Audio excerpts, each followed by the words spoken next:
Blizzy King. You're now rocking with Uncle D. Blizzy King. You're now rocking with Uncle D. Hit subscribe.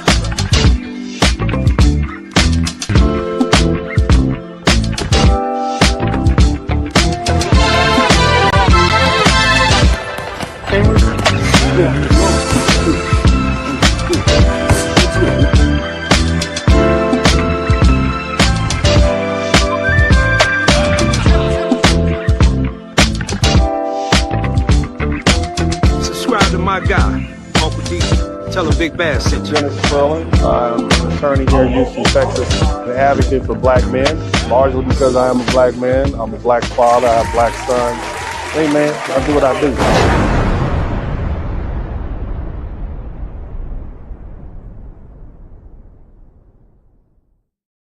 We worship African American. We change our names to African Americans. My friends in school were called Jim Brown, Black Moses. I was called Superfly. Okay. Yes. Blacks in Africa, the barbershop, we go to barbershop until blacks started wearing afro and we stopped and we started wearing afro. We blacks hated our own fabric, the dashiki. It's culture. People assume that culture is about how you sing and how you dance and what you eat and what you wear. All right, they think it's just your rituals or your celebrations. But culture is far deeper than that. That's part of it. Culture is about framework. It's about ideas. It's about values. It's about beliefs. The stuff that shapes a people and how they live and what they build and important to them and how they govern themselves. Shout out to DT. Why they wanna stick me for my culture, vulture? Why they wanna stick me for my culture, vulture? Why they wanna stick me for my culture, vulture? Why they wanna stick me for my culture? Don't trip. I'm gonna take it off your hands for you. These items aren't for sale. How do you think your ancestors got these? You think they paid a fair price? Or did they take it? They took everything else. Yes, we are the culture, vulture. Tell me who told ya? Put drip on like we bosses. Peep the slang you talking. Peep the way he walking. He is from the motherland, dressing like New Yorkers. Bronx, Yonkers, take it to New Orleans. Be humble, live. Wearing LA Dodgers, connivers, NBA culture, we some riders. We been getting hijacked for years, who done robbed us, fight like us. We are used to fighting, they don't fight like us. This is not a slang, Kendrick said, you are not like us. Write it up, do your imitation, try to type it up, hype it up, call it Afro beats, you can wipe it up. We the innovators, they creators, copy, bite it up. So delicious, even up in China, wanna black it up, back it up. Me no black and D, I wanna back it up. Jamaican, take it, back it up. Hold up, we can back it up.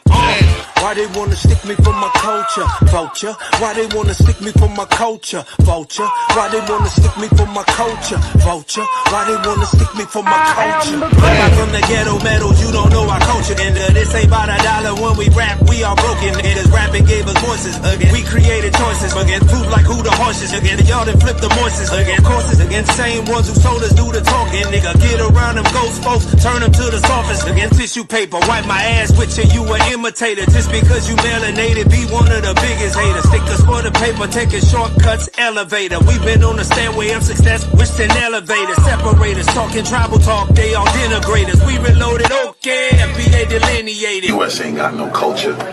They is all our shit. A bunch of our. These aren't leaders. These are puppets and clowns that have been set up over the black community by the white community and have been made celebrities and usually say exactly what they know that the white man wants to hear. This nigga here? That nigga there. The realest we the f***ing culture. Was it for us who the f***ing taught you? We them eagles sitting next to vultures. So tell me who don't have a culture? We the realest, we the f***ing culture. Was it for us who the f***ing taught you? We them eagles sitting next to vultures. So tell me who don't have a culture? Why they wanna stick me for my culture, vulture? Why they wanna stick me for my culture, vulture? Why they wanna stick me for my culture, vulture? Why they wanna stick me for my culture? Me and Dennis teaching, he the chemist. I put music in it, educate, put out the informate. Call a violinist, we the bad guy. I'm from prison, he's a lawyer spitting. Don't get it confused, words a weapon, I'm a target hitter. YouTube, learning, discerning was entertaining. We doing the Lord's work. Don't like it then, middle finger. Not one of them little singers, no substance, gorilla slinging. Tap dancing for massing them. Blizzard hit at different angles. Real man shit, masculine. That's the culture. vulture for you. Mad, we ain't marching for you. That's the vulture for you. Intelligence, relevance, stood on business, telling it. We address the room, riding in on them elephants.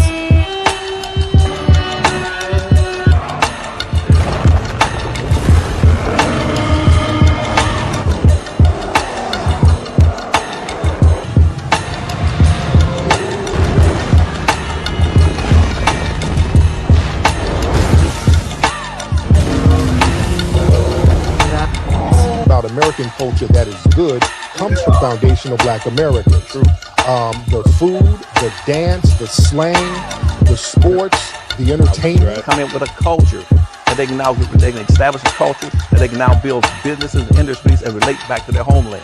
Black folks get nothing. Africa ain't built no ship and came back over and rescued one nigga since we left from Africa. Yeah, and Africans don't like us.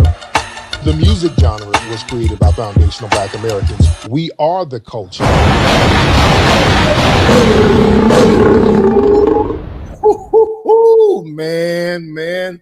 Man, what's up?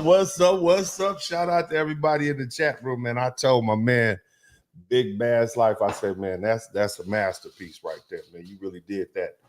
Shout out to Big Bass Life, man. That man is probably put together anywhere from 50 to 60 songs. That's up here on the on my Esquire Entertainment account. Y'all should go check that out, man. Shout out to everybody in the chat room, man. Big up to everyone. Shout out to my man Barry Little. You first up, man. Let's run that back. Let's just do it again. When we were young, we worship. Come on, everybody. We change our names. You wasn't feeling My that. friends in school were called Jim Brown, Your head wasn't Black bobbing. Moses. I was. You ain't got Yes, no I was called Superfly. Okay. Yes. Blacks in Africa, the barber shop, we go to barber shop until blacks started wearing afro and we stopped and we started wearing afro. We blacks hated our own fabric. It's culture.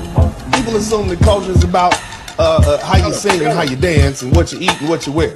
All right, they think it's just your rituals or your celebrations. But culture is far deeper than that. That's part of it. Culture is about framework. It's about ideas. It's about values. It's about beliefs. The stuff that shapes people and how they live and what they build and important to them and how they govern themselves. Shout out to DT.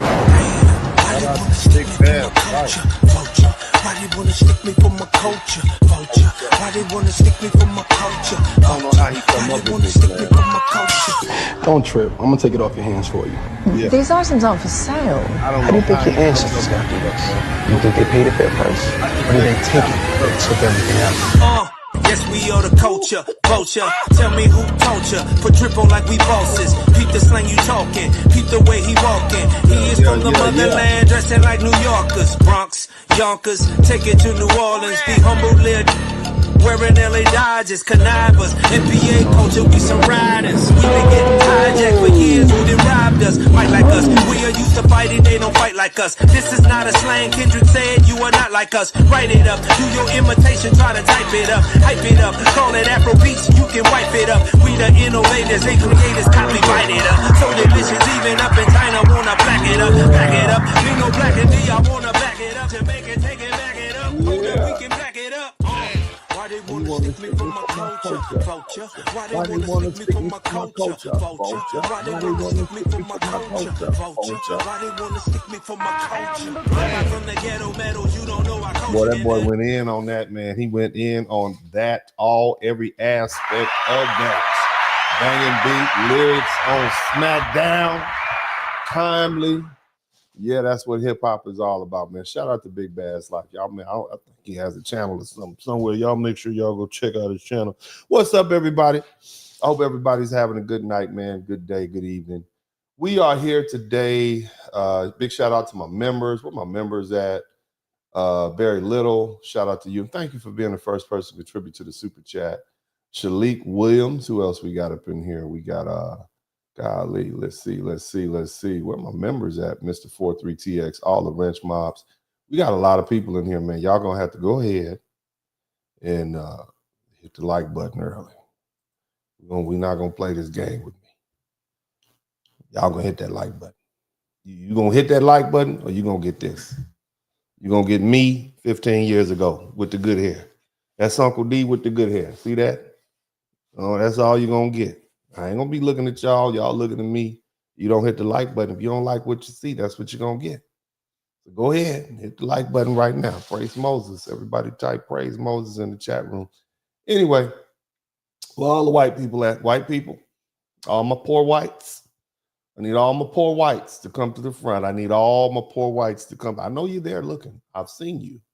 I know you by your last names. Jabrowski. I know you. I know you by your names. I know y'all watching my channel now. Came on over here. You thought I was a safe Negro, and I kept saying stuff like, white supremacy, and then y'all stopped commenting. You know what I mean? Oh my God, another one. Yeah, I know. But you're gonna come in here. You're gonna learn something too. All you whites. Somebody type. So all the whites are invited. Somebody type whites are invited tonight. Okay, not white only. We don't want to do that. That's not what we do here. Nevertheless, I want to go ahead and talk to you guys about some. Let's talk about a reality check. Let me start out by showing you this video. I just found this terribly interesting, and it inspired me to do what I'm doing now. Let me see if I can get this up here and rolling for you guys. I want y'all to see what old hot boy Donald Trump is up to, man. Let's see if we can get this pulled up. Oh, hot boy D. Trump. Is at it again. Let me see if I can get this down here. I want y'all to see this. Somebody type gold card in the chat room. Y'all heard of green card? Somebody type gold card in the chat room. Gold card. Yeah, gold card. Let me see if I can get this up, man. I'm having some supreme difficulty with my stuff, my numeration, and so on and so forth. 1 second. All right, check this out. Green card privileges, plus we're going to be, and that's going to give you green card privileges, plus we're going to be selling a gold card. You have a green card, this is a gold card. We're going to be putting a price on that card of about $5 million, and that's going to give you green card privileges, plus it's going to be a route to citizenship. And wealthy people will be coming into our country by buying this card. They'll be wealthy, and they'll be successful, and they'll be none privileges. Of you We're going to be wealthy. Look, tired of you poors. Okay, you poors are not going to be able to come to America. That's basically what he said. None of you poors, just is wealthy people. Keep listening. And they'll be successful, and they'll be spending a lot of money and paying a lot of taxes and employing a lot of people. And we think it's going to be extremely successful. Well, he thinks it's going to be extremely successful. Now, what is that going to do to the economy? What is that going to do when we get all these wealthy folk over here from these other countries? Now, I'm going to be all right, okay? Because I'm going to say, hey, you need a lawyer? I can help you out. I'll get you out of trouble. I'm going to be fine. I'm part of the professional class, doctors, lawyers, et cetera, et cetera. So I'm not worried about myself, but you poors, all you poor folk out there, especially the ones that voted for Trump. Now, again, complete disclosure, I voted for Donald Trump because it was in my best interest to vote for Donald Trump. But I've been talking about everybody, and I just find it interesting that there are so many people who voted for Donald Trump who don't really benefit from his presidency. What are you talking about, Uncle D? Well, now, I will say this, and there's a reason why Black people, specifically Black American men, voted for Donald Trump. And that has a lot to do with the fact that, 60% of, 60% of Black men, by the time they reach middle age, are upper middle class, they're middle class, or they're rich. So it's in our interest to do that. But what did it serve the rest of y'all? And on top of that, we're men, and he's bringing back all sorts of things that are good for men. Now, as far as white people, the poverty rate amongst white people, have you ever contemplated that? I'm not going to give y'all all these different percentages. That's hard to figure out, okay? There are 14 million poor white people in the country, and they're struggling, okay? All right? 7.9 million are considered working poor, which means they have jobs and they still live below the poverty line. Now, here's the cold part about it. 90 million white people, okay, 90 million white people are on some kind of welfare. That includes farmers, people who get welfare checks, et cetera, et cetera.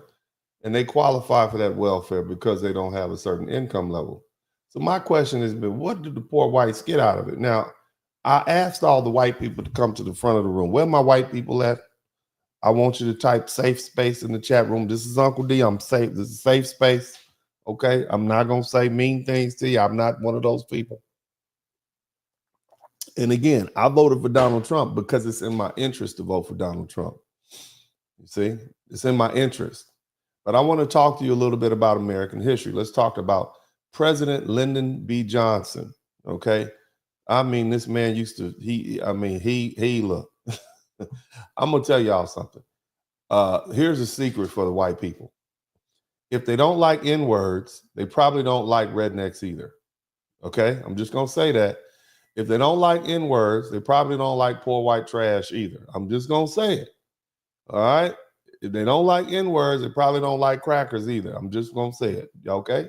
You need to understand that. I'm talking about white folks. Lyndon Baines Johnson used to talk all kind of stuff about pretty much black people. He used to let them fly. Good old Texas boy from back in the day. So, of course, you would expect that. But here's the thing you need to understand. He had this quote, and it reflects a sentiment about how racial division can be used to manipulate allegiance and distract from economic issues. And that quote was, if you can convince the lowest white man he is better than the best colored man, he won't notice you're picking his pockets. All right. Colored man was a term they used for non-whites or black people mostly. And it encapsulates, this statement encapsulates a broader idea rather than being a verbatim statement. I would say it encapsulates a broader idea. See, the racial caste system in the United States was a way to keep black Americans from fully participating in public life just because of our skin color. And this became very strong by the mid 20th century, especially during Jim Crow. And it started in the 1800s, which means it started in 1701, moving up. That's what the 1800s mean. When they say 1800, they're talking about the 100 years before that. Okay. And it lasted all the way up until about the civil rights in 1960, civil rights movement. And these laws were made so that black people couldn't use the same public facilities, schools, transportation as whites, along with other things. They didn't have access to housing and education and those sort of the same thing. It's not a matter of, no matter what the situation was, we always in this country try to uplift white folks. Okay. And in many southern states, black Americans were not seen as full citizens. We couldn't serve on juries. And in many places, we're not allowed to sue white people. Even if they did something, they stole your land, they wouldn't get off your land, they wouldn't vacate. You couldn't do anything with it. You just had to just deal with it. You couldn't even testify against them in court. And segregation was so common that when black people entered into restaurants, we had to use the back door. Okay. We had to, while white customers, even if we had money, might have been spending more money than them, they got to go through the front door. Same thing with hotels and other accommodations. There's the black guests, whether they were there and they owned the place or not, they had to literally sit in the kitchen oftentimes with the help. They could be singing, you see. There were some instances where Sammy Davis Jr. and so many other of our black entertainers had to sit in the kitchen, and they were the guest of honor even, okay? And so, and they did that instead of sitting in the main dining room, because the main dining room was filled with white people who were there eating, okay? But nevertheless, we were restricted to living in certain neighborhoods, not because we couldn't afford it, okay? You had doctors, lawyers, businessmen, all sorts of people who could have afforded to live in the upper class, but the laws prevented us from moving into the areas with white people, and the neighborhoods where black Americans were forced to stay in often were in poor condition, and they were ghettos, and they lacked resources. So you have a daughter or a son, you're a doctor, your wife's a teacher, you're a lawyer, your wife's a teacher or whatever, and you got to live in the ghetto in the hood. And so there's really no elevation for you. because you're being redlined, because there's segregation out there. All right. And what this did was it made it clear to white people that their own living conditions were better. Okay. All right. So that was the privilege. The other thing is black folks were excluded from certain jobs and even certain professions. As you all know, they wouldn't let us join the unions, our blue collar guys, even though for the most part, we built the country, so most skilled people who built the country weren't allowed to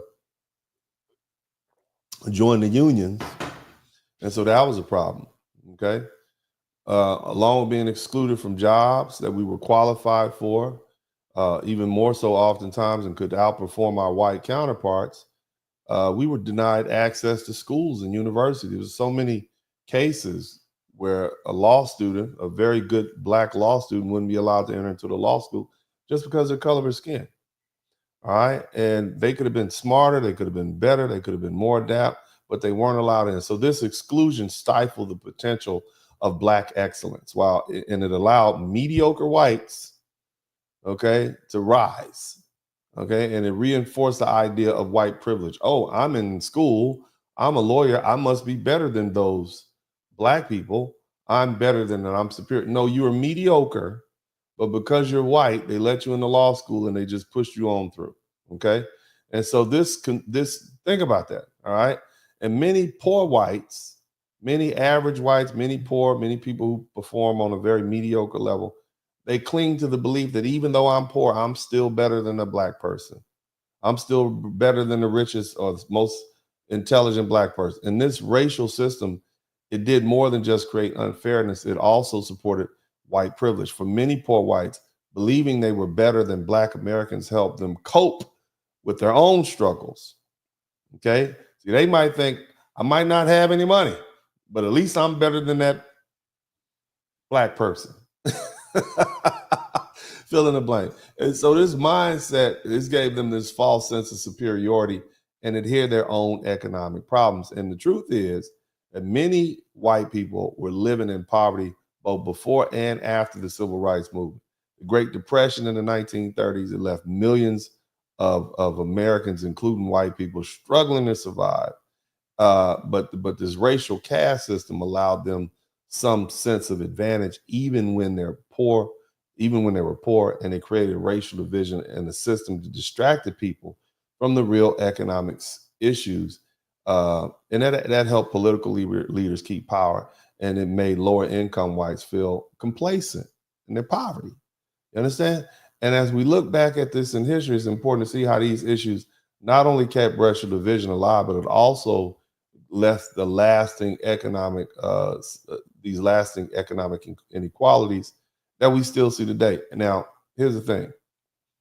I'm gonna share some videos with you guys because I think that's the best thing to do as a teaching tool.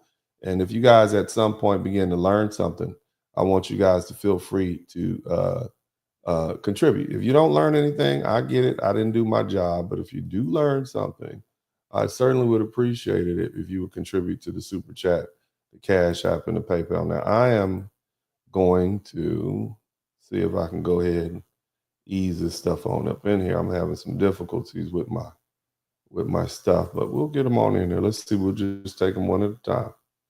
Country used to be so terrified of their slaves that they used to have nightmares about their throats being cut and their food being poisoned. They were so... All right. So this young lady is talking about the reality of owning slaves. So we always contemplate that if you guys can hear this, hit the #1 button. There was over 150 slave rebellions. 150 slave rebellions. Okay. And that, I mean, can you imagine? And then during those slave rebellions, Black African and trapped African Americans, they would unalive men, women, and children. They would burn crops. You got them in the house. They outside the house. You outnumbered. You understand what I'm saying? So what did they have to do? On top of that, you had the Native Americans you had to deal with. Shout out to the First Nation. And so they would put the poor whites as a buffer between themselves and when I say they, I'm talking about the upper class. They would put the poor whites as a buffer between themselves and the enslaved Africans and themselves, and the frontier, which was the where the First Nation, where the Native Americans were. And so they would just send them out there to be slaughtered. Notice how it was always, typically, it was the overseer who did the dirty work. And if he was white, some poor white boy, and had him down there doing the dirty work, and master was able to keep his hands clean. Because at the end of the day, he wanted you to redirect your anger and attention on this white dude who's poor, who lives out there in a little shack down from the slave quarters, as opposed to him. Get him first. So they, even then, they were always willing to throw poor whites under the bus. Empowering him, yeah, you're in power, yeah, yeah. Old Dave, you're in power. Yeah, you go out there and make sure my N-words are doing their work. And so that gave him a sense. He might be dirt poor, as poor, if not poor, than some of the black African people black people who were enslaved.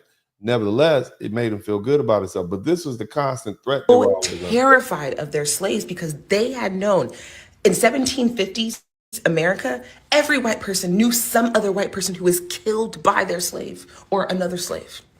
It was so bad that white people in South Carolina asked their governor sometime in the 1750s, stop importing these Africans. We might die. Yeah. You understand that? This is what ended the slave trade. A lot of white people were. This is what ended the slave trade. Not because of something somebody else did.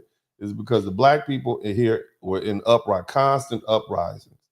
The reason that we had to get the reason that there was a civil war and slavery had to end is because you got black people who refuse to be slaves. They're not cooperating. They're going to tear this country apart. So I don't care what anybody says. Eventually, either they were going to give us our freedom or we were going to tear this country apart. That's what you need to understand. People always say, make you think that black folk during slavery just was walking around there with their head down the whole time. That's not how it went when you start reading history and taking it all in. Number one, you had black people who were free in the South.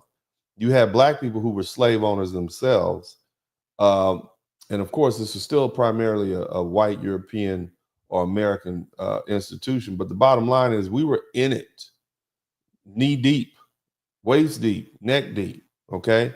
So eventually slavery was going to end. Eventually things happen. But the question is, were we going to end it in a orderly manner, or we're going to end it because these folk have had an uprising and now the country is torn apart and we got a rebellion? I mean, folks was running down to Florida. So I want you to keep in mind, so who was between them? And when I say them, who were between the upper echelons and the slaves and the Native Americans? It was the poor whites. They were trash. They literally treated like throwaway. You were trash, you were a throwaway. I mean, and it's interesting that they have that term for them. But let's keep listening. Dying all the time because of how many, because the African slaves outnumbered the white settlers. Mm-hmm. And the South Carolina governor said to them, we might die, but we're making too much money. You might have. We're gonna make this money. We're gonna make this money. You might die, but we're gonna keep making this money. We ain't gonna worry about you per se. We got to get this paper, okay, neighbor. That's what we're gonna do. So think about that. They're willing to throw them out there. So here's another one I want you guys to check out the income that is considered poverty level in 2025. It's pretty interesting, to say the least. According to the Bureau of Labor Statistics, grocery prices have surged 28% since 2019. Gas prices have surged more than a third over the same time period. Okay, let's let her finish. 31% more on their leases than they were 6 years ago. Now, with saying that, let me explain how the poverty line is defined. The poverty line is established to determine the minimum income a person or a household needs to fulfill their basic requirements. Meaning, it's a lot of poor people out there who can barely make it. And that's going to explain why we have 90 million white people taking up welfare. Food, clothing, and shelter. And the U.S. Census Bureau is directed each year to establish the poverty threshold. There's very little information available on how they form their calculations. But what is known is the calculation increases as the family size increases. Now that I got that out the way, the poverty line for an individual in the United States outside of Alaska and Hawaii is $15,650 a year. A household of 2 is $21,150. A household of 3 is $26,650. How is one to afford basic necessities, food, clothing, and shelter, plus inflation, off of $15,650 a year? So basically, so these poor people, these white folk out here, and it's not just white people, it's a lot of poor people, but they're $15,000 is what some of these people are making a year. That's what they're bringing in. Okay, so how do you keep a group of people? How do you keep them complacent? They say, well, you might only be making $15,000 a year, but you're better than that black guy. You are smarter than him. You are you're more intelligent. You built the world. Okay, so you take that $15,000 and you be happy with it because you got your right. You got your white. And if the police pull you over, they'll just give you a ticket, or they might not even give you a ticket. That's how you keep them complacent. I want you to think about that. Let's keep listening. Year. We also need to factor in transportation costs because of the return to office. Right. The $15,650 is the single person. Now the $21,150 is for a family of 2. They're supposed to pay rent, plus their utilities, plus food, plus transportation, and their personal needs. They're not worried about that. All they're worried about is that they are white and they're better than black people. Okay. And they get a chance to see these immigrants getting sent home. And that's the thrill of the day. Okay. Don't mess this up. Don't mess this up. Go ahead. Keep talking, girl. Off of $21,250. Oh my God. This is devastating for people. If you weren't white and it wasn't some black people you can look down on, it'd be devastating. Don't go ahead and tell these folk all this stuff. Let's see what some white in America, there is a misconception about who is on welfare. Now, let me just say this. There is no one program in the United States that constitutes welfare. There are many social programs in the United States that are part of what the United States calls the social safety net, which is really not much of a safety net at all when you consider the meager benefits that people receive. So what I've decided to do is look quickly at the statistics from the last census. Now, this holds true going back, but actually in the last 20 years, it has increased. The number of people receiving public benefits of some sort or another has increased amongst one particular demographic, and that is amongst white people. White people are getting on more welfare, okay? 20 years ago, 61% of all the people receiving public benefits of some kind in the United States were white people. Today, or as of 2022, or as the last census, 76.2% of all the people receiving some form of public benefit were white people, and the rest were people. Now, are you starting to see why white people are saying, make America great again? We want our country back. We want to go back where we didn't have to live off these poverty rates. That's what they're saying. Okay, they're out here poor, and you black folks think they're rich, and you constantly looking at them like, oh, they have more than me. And these white folks are dirt poor out here. Okay, keep listening. People of color, 13. People of Asian extraction, 6%, give or take, and people of Hispanic, somewhere down in the middle there. So let's just talk about what constitutes public benefits. So I'm going to read this list here, and this is what makes up all of welfare, if you will, in the United States. Medicaid, SNAP, WIC, free or reduced price school meals, SSI, TAANF, energy aid, rental subsidies, unemployment compensation, and assorted other programs. So 40 million people in the United States live in poverty, and that number approximately is the number of people who receive public benefits of some kind. And of course that varies when you include Social Security recipients, Medicare, etc., which is not it's an earned benefit. So I'm going to eliminate that for the moment. So of those, he's not even counting old people on Social Security, folks who's on. So he's saying straight up, this is how many poor people we have. That's a lot of poor people. Okay, and the vast majority of them are white. The number of people receiving public benefits, welfare, if you will, some form of social program, social safety net support. As I said, 76.2% are whites.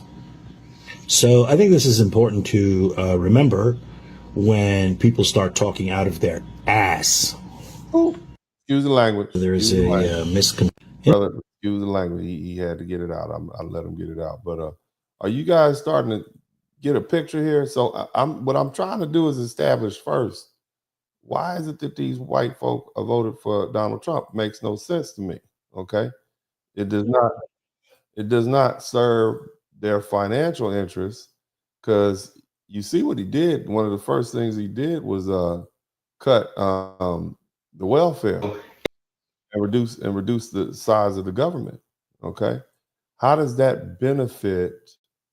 How does that benefit the typical poor white person? Is I guess the question we need to ask ourselves, and the answer is not really. You understand what I'm saying? Well, let's see if we can get some more of these videos in here. Okay. Not a very. You know how many times I hear I'm white, but I was raised dirt poor. Name one privilege or benefit that I get. These are pictures of very poor white people in the 30s. I want you to look at white people back at the height of Jim Crow. Jim Crow, when the law said that you might be poor, but you're better than the black people. Listen to this. And 40s. They were probably hardworking also.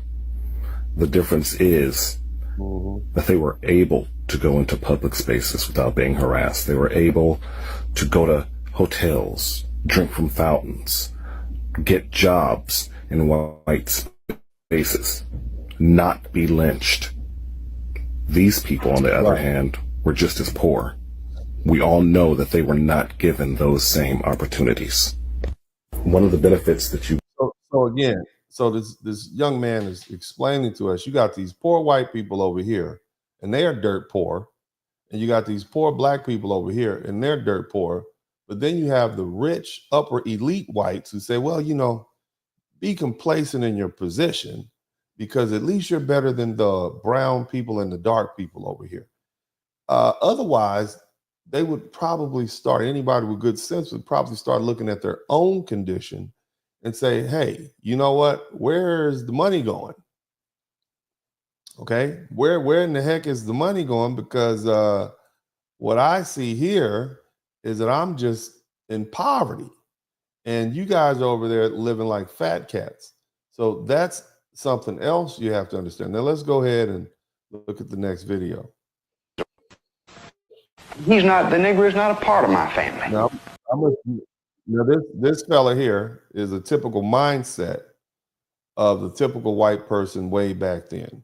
Okay, they're very outward with their racial epithets, whether it be when I look at white folk, they talk bad about Irish, they talk bad about Jewish people, they talk bad about Italian people, and in the modern day, these are considered white people, okay?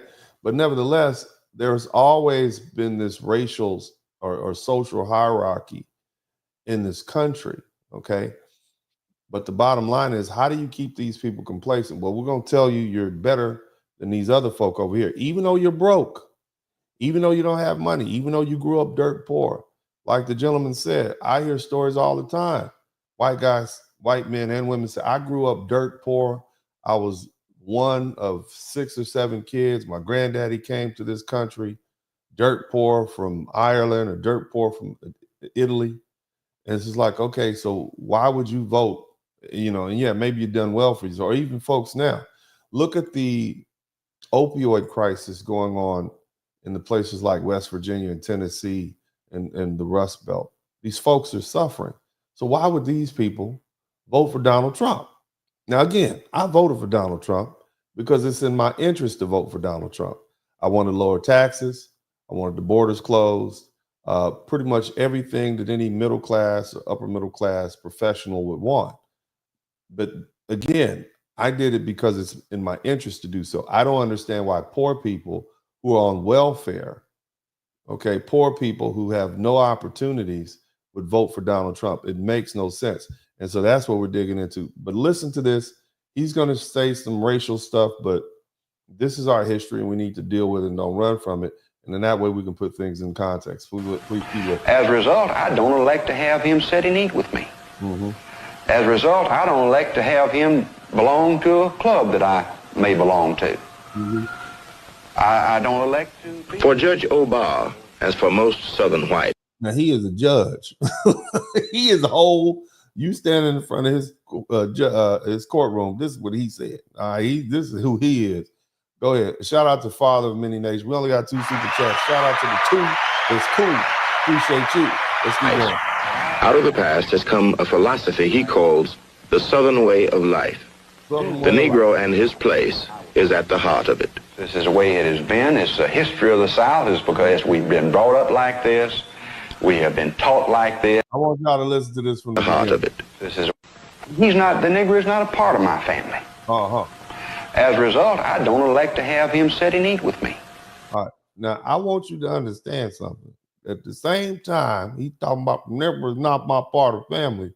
A lot of these same white men had no problem dibbling and dabbling in the chocolate pudding pie. You understand what I'm saying? They had no problem easing their way down to Black Betty's and laying up with Black Betty and having a bunch of little mulatto children running around. I want you to understand when they talking about he can't sit with me.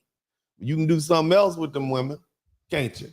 And the same thing goes for those white women. Now, they were talking all this stuff. I'm upstanding, but they had no problem with planting their seeds, okay, their little ivory seeds in the little ebony patch of justice and love. Keep that in mind. So this is the hypocrisy that we're dealing with old Jeb right here. Somebody type Jeb in the chat room.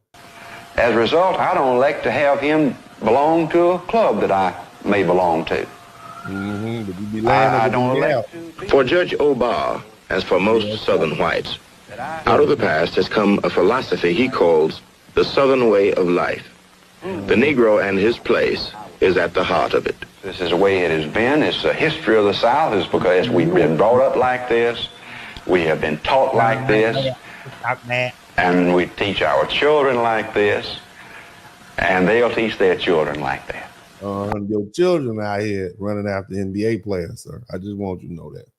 All throughout the SEC, your little daughters out there running after the next black dude who's going to be Jeb. Jeb, this didn't age well for you, Jeb. Your daughter's right now, she's doing some running backs homework at LSU. All right, she's hoping that he goes pro.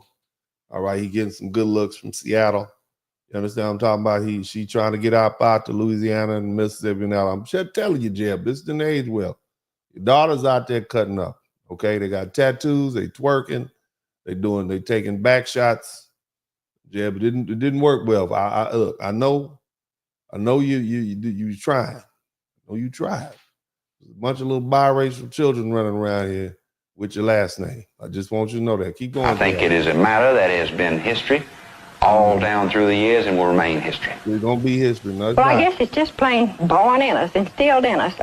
There, in spite of the fact that you have great respect for some Negro individuals. Great respect. I like them when they scrub my floors and the titty breastfeed my children. But other than that, I don't want them here. And I'll eat their food, okay? I got a good gal that I knew. She was an old Hattie was a good gal. I know, baby. Keep on going. Keep on going. Respect them as people, and not just as a servant. I respect them as people, not just as my help. Somebody type the help in the chat room. Go physical ahead. revulsion, I think. The skin is dark. And I guess it's just something that we are so familiar with, it's just impossible really to overcome it. For 11 million Negroes in the South, there is also a Southern way of life. Look, my man out there doing. Shout out to Quantum Solid. Rarely have they been asked for their interpretation. Well, the white man fears this, that if the Negro get equal education, then he will be out of his reach to do the job that he heretofore have done for him, and he figured that he was going to have to pay the Negro equal salary that he... And he was right. As soon as black folks said, we're going to go out here and go to college, and you're going to have to pay us more money. We're not about to sit up here and work for free. We did that for about 256 years. And that didn't work out well for us. So we're going to go ahead and go to college, go to law school. We're going to compete with you. Matter of fact, when you let us in the little colleges, we're going to run up and down the football fields, and we're going to go to your little basketball courts. We're going to be doing 360 side spin dunks through our legs. And y'all going to lead the basketball field. Matter of fact, y'all not, the only position you're going to play on the football field is quarterback. We're going to make you take them leather helmets off. Y'all going to have to get some more equipment, okay? Because we're going to be running at you 350 pounds strong, running the 4-1, and you're going to fold up like a lawn chair at a Klan rally. I just want you to understand that. So you done ran them all up. They was right. So Wade, somebody type old Wade was right. Wade was right. The minute you let these black folk get some education and some opportunity, they're going to take over. That's why we built 1,000 towns around the United States. Okay, so he was right. He was right. Let's keep going. He would have to pay the other boy, which actually is not the skin of the Negro that the white man dreads. It's the Negro is going to demand the dollar that the white man demands. Yeah, that's exactly what it is. Then you're going to have to try to convince the poor whites, oh, you're still better than them, as he riding around, okay? He riding around in that brand new Mercedes Benz, and this old lady got a Birkin bag, and you still trying to convince this old white boy that he is better than this black man, and that's not going to work. So that's when Lyndon Baines Johnson's theory went out the window. It's hard to keep somebody thinking that they can look down on a person when they got to literally look up to that person, and he got his white woman with. Shout out to all the snow bunnies for making it worse. Let's keep going. The Southern way of life for the Negro woman means that she is addressed all the time by her first name, or she's called auntie, or she's called girl by the other race. So what she's saying is, my name is Mrs. Williams. I'm married to Mr. Williams. I'm a black woman. But when I go to meet whoever, white folk, they always call me Sally. They never address me with any level of respect, or they call me girl. Now I'm 55 and I got some 12-year-old girl calling me girl. So it's a constant disrespect. It's a constant belittling. You understand? Doesn't matter how much money you have. Doesn't matter your status. As Lyndon Baines Johnson said, if you can convince the lowest of white men that he's better than the wealthiest or most successful of colored people, then you can pick his pockets. And that's what they're doing. They've been robbing these poor white people over here. They've been robbing them. Okay, all y'all have in common with the billionaires is your skin color, and they don't want to have anything to do. Let's keep listening. And the Southern way of life often means that our children wear some of the things that have been given by others. Now, a lot of times these are good things, and they are highly appreciated. And the Southern way of life means that you can purchase food from a side entrance or a back entrance. You understand what I'm saying? So she's telling you what folk had to deal with back then. You understand? The substandard treatment. All right. And why did they do that? They did it because they had to make sure them white folks knew that, yeah, you're still better than them. All the while, they just out here robbing them.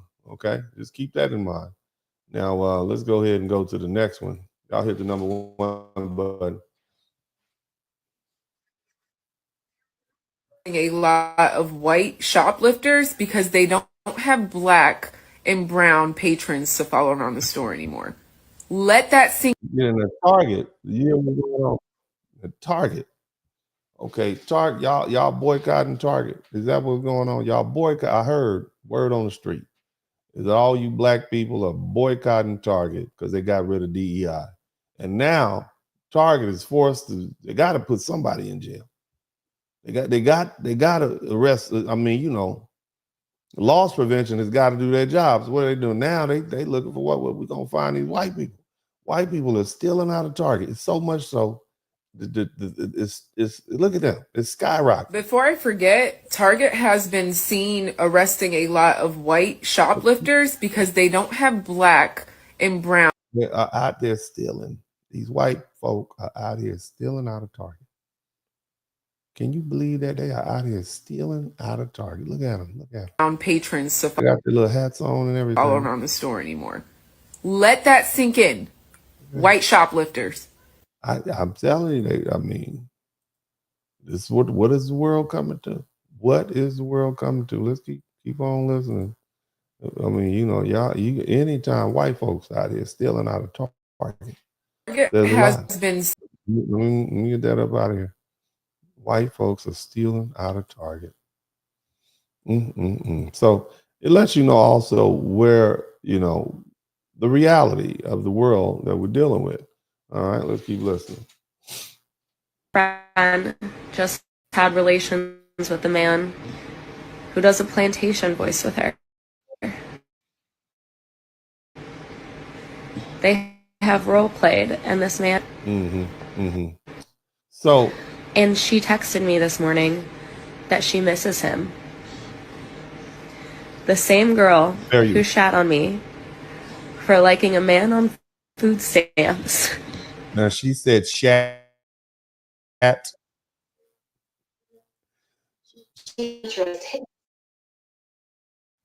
Now I've never heard anybody use that term shat before, but shat apparently is the I guess the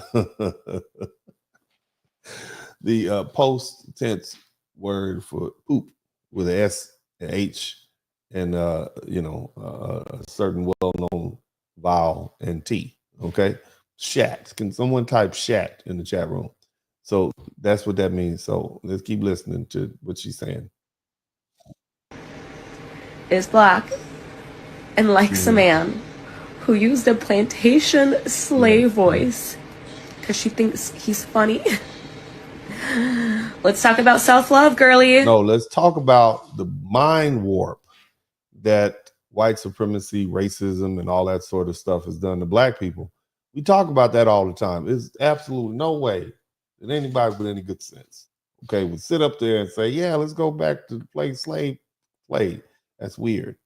All right, but what you also have to understand is that this whole thing of white supremacy has really messed over white people's minds. I just need you, and that's something I know my crowd, y'all don't care about what happened to them, but it has really warped their minds to the point that they are quite delusional when they see things that don't register with what they are led to believe to be true.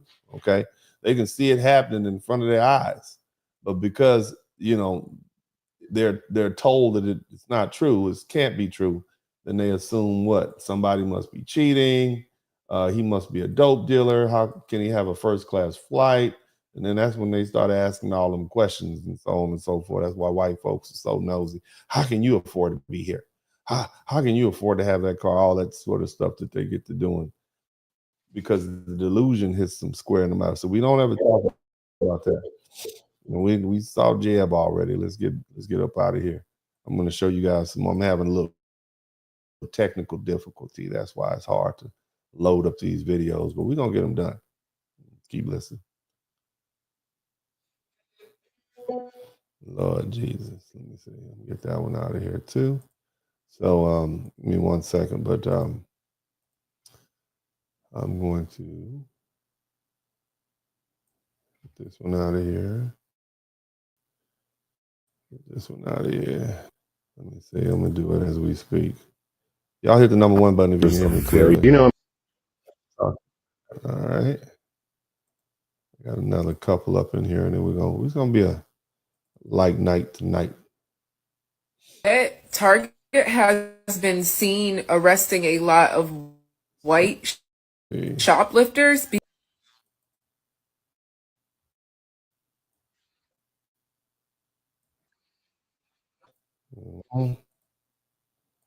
Okay, give me a second here.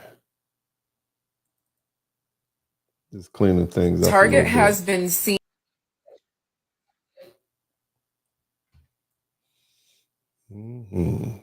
Down to it, just a little work.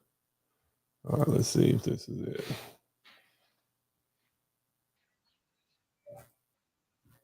Yep. Sorry about that. But we gotta do what we gotta do. I can make this thing roll through smoothly. Okay. I'm Katie LaGrone, another Floridian. All right. So this guy right here is a white dude. Well, let me let you guys hear this first. So this fella's getting, you know how they always are saying, where all the white people getting sent home, deported, et cetera, et cetera. Have you guys been hearing that? It's like a thing. Why all the white people? Check Forward this to out. share her own citizenship nightmare.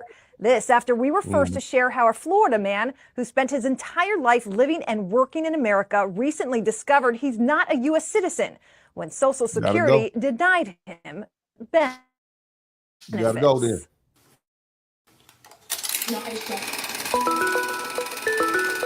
These are snapshots of Cynthia Downs' life on the farm in Chattahoochee, a small city just outside Tallahassee. The land in her husband's family for generations is where the couple have called home for more than 30 years. It's where they raised their girls, started their own hobby farm, and are well into training the next generation. For Cynthia, it's the perfect life for a small-town American girl who always assumed she was American. I just didn't never think about nothing else because I paid my taxes. Because I've done everything everybody else done. I've been here, and I've never been. Mom was Canadian, her dad American. She says the family moved to the States when she was just an infant. She's called America home ever since. I've done everything everybody else does. Never. You did everything except get your paperwork straight. Shout out to TRQS. You got to go. Somebody put that ICE phone number in the chat room. Put that ICE phone number. No red flags. That is until she went to renew her driver's license a few years ago. You find out that you're not an American citizen when you're 62 years old? Yes, yes. What did you think of that? I thought it was crazy. Since then, Cynthia says she's been fighting to prove her father's American roots, digging up school records, her dad's birth certificates, his military records were destroyed in a fire. Without this evidence, is not eligible for she should be able to collect her security retirement benefit. Go. It's a lot of Look. Emotional. Why? Because just you got to get on up out of here. Don't need all that talking. Where's the ICE phone number? Because somebody put the ICE phone number in the chat room. Can somebody put the ICE phone number? I think ICE has a 1-800 number because they got to go. They got to go. I voted for. I want them all gone. You got to go. Okay. You got to look. I don't care how many grandkids they'll come see you in Canada. Canada's nice. Isn't Canada nice? With Quebec, speak French. No, you got to go, baby. You got to go on now. Come on now, Mimo. Won't be able to collect her Social Security retirement benefits. That's too bad. About $2,000 a month. This is a lot of money. Yes, ma'am, it is for me. You're getting emotional. Why? Because we're gonna put good use to that Social Security check, baby. You got to go. You ain't from here. Okay, you from Canada. Okay, you should have checked the paperwork before you got here. You can't show up talking about let me hold my check, and you ain't from here. What you want us to do about it? Huh? You should have thought about this a long time ago. And you got to get on out of here. Go on. Somebody call. It just tears me up every time because I just thought I'd done everything right. You didn't do everything right. You didn't do everything right, ma'am. Okay, obviously. Okay, you didn't do everything right because the government knows. Okay, shout out to quantum solace. You got to go now. And now come time that I get the money I earned, I can't get it. Who do you You didn't earn blame? it. I think it's a system. You didn't earn it. Okay, you're not from America. You need to go back to Canada with Trudeau, whoever's up there. You need to get out of here now. I done told you already. We want all you foreigners gone. Okay. Okay. How many taxes you paid? None of that. I don't care. Yeah. Gotta go. Cynthia's citizenship fight isn't all that unique. I just was like blindsided. Last month, we introduced you to Jimmy Class, also born in Canada, raised in America, and lived life as an American, even voted when he could. I've been voting for over 40 years. Well, you've been that's illegal. I guess I'm in That's a lot of illegal, trouble. Jim. You are in trouble, Jim. You're in a lot of trouble. You've been out here voting. You've been out here voting, and that's a violation of federal law. Claiming he wasn't a U.S. citizen. How long have you been here? 64 years. Our story about Class went viral, This one was from the New York Post. Citizen came. Social Security shock. attracting new attention from Senator Marco Rubio, whose office confirmed they are in touch with Class to, quote, offer assistance. I'm not quitting. Not quitting. I'm gonna get my Social Security. Immigration attorneys, including... No, you're not going to get your Social Security. You are a foreigner, okay? As we say down here, I tell you, a foreigner, and you got to go. Mexicans got to go. Venezuelans got to go. Canadians got to go. Everybody got to go. You got to get on out of here, sir. Your little white privilege is not going to work here. It only works when you're a real American. Somebody type real American in the chat room. You are not a real American. You are from Canada.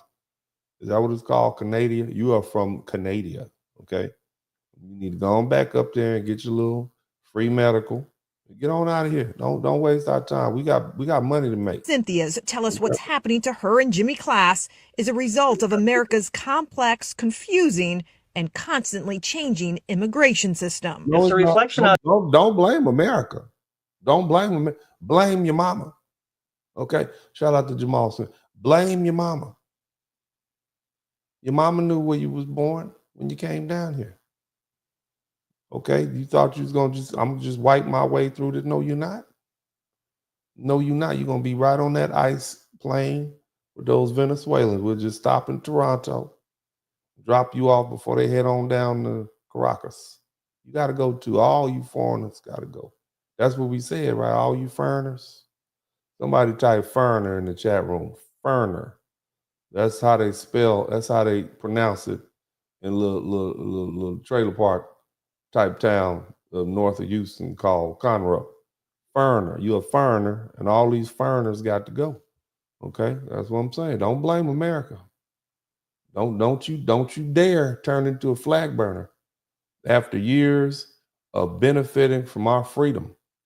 Okay, because you could have been up there in Canada, okay, up there hunting polar bear and trying not to get run over by a moose. Shout out to Simple Poop TV. Thank you so much. And I see y'all out there. All right, and Jamal Smith. Let's finish. Of a poor system, poor communication, and a breakdown over many years by different agencies. Don't blame No one America. pointed out to either of the people that we're talking about that that's not our they job. didn't have proof of citizenship. No one ever asked for that until they were approaching retirement. And then we get them out just in time. Right on time. Right before they collected, so they've been in here living free. We're gonna take that Social Security check, and we're gonna send each American 5,000 real Americans, all the real Americans.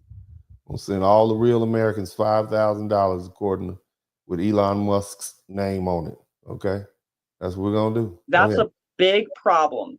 Now, Cynthia and Jimmy are learning later in life what they believe they should have been told decades earlier. Nobody was obligated to tell you that, sir. You are a foreigner. Okay, first of all, you shouldn't have been voting. You probably voted for George Bush. That's why we in this mess that we in now down there in Florida. Both of y'all probably voted for George Bush. Hanging Chad. Somebody type hanging Chad in the chat room. You look like you voted for George Bush. GW. Somebody type GW in the chat room. That's why we where we are, and we got all these wars. We got our money is dry because you foreigners came down here. You what Donald Trump was talking about. Okay? Foreigners voting, you're a foreigner and you voted. And now you messing up everything. Go ahead, sir. Go ahead. I'm supposed to be retired. You know, my pension and Social Security, that's what I work for. It's not, you didn't work for it in the right country, sir. Okay, you should have been in Canada. Where are you from? You should have been in Canada. All right, up there in Toronto or Quebec. Right? You weren't there. Shout out to Cody Mark. You here, and thank you and goodbye. You are going home. Now you better be careful, because if you stay too long, they're gonna send you to Gitmo. You might be in El Salvador. You don't want that. You see what I'm saying? Look, you just, it's the law. This is the law now. This is Donald Trump's America, and we got to get all you foreigners out here. Okay, you don't have the right shade of white privilege to stay. You're a Canadian, sir. Okay, that's what our law says. Executive order, whatever, 38, whatever one. Keep go ahead. Go ahead, sir. Let's go hear you keep on talking with your foreigner babble. Let's hear some more of this foreigner babble. Go ahead. Told decades earlier. I'm supposed to be retired. You know, my pension and Social Security, that's what I work for. I get my pension, but I don't get my Social Security. What do you want the government to know about you and why this should get taken care of? The same as every American in this world. You are not an American. You are a Canadian. You Canadians can't just keep coming over here, bringing your kids and raising them. Whose fault is that? It's your fault. Look. You want us to feel sorry for you? You want us to feel sorry for you?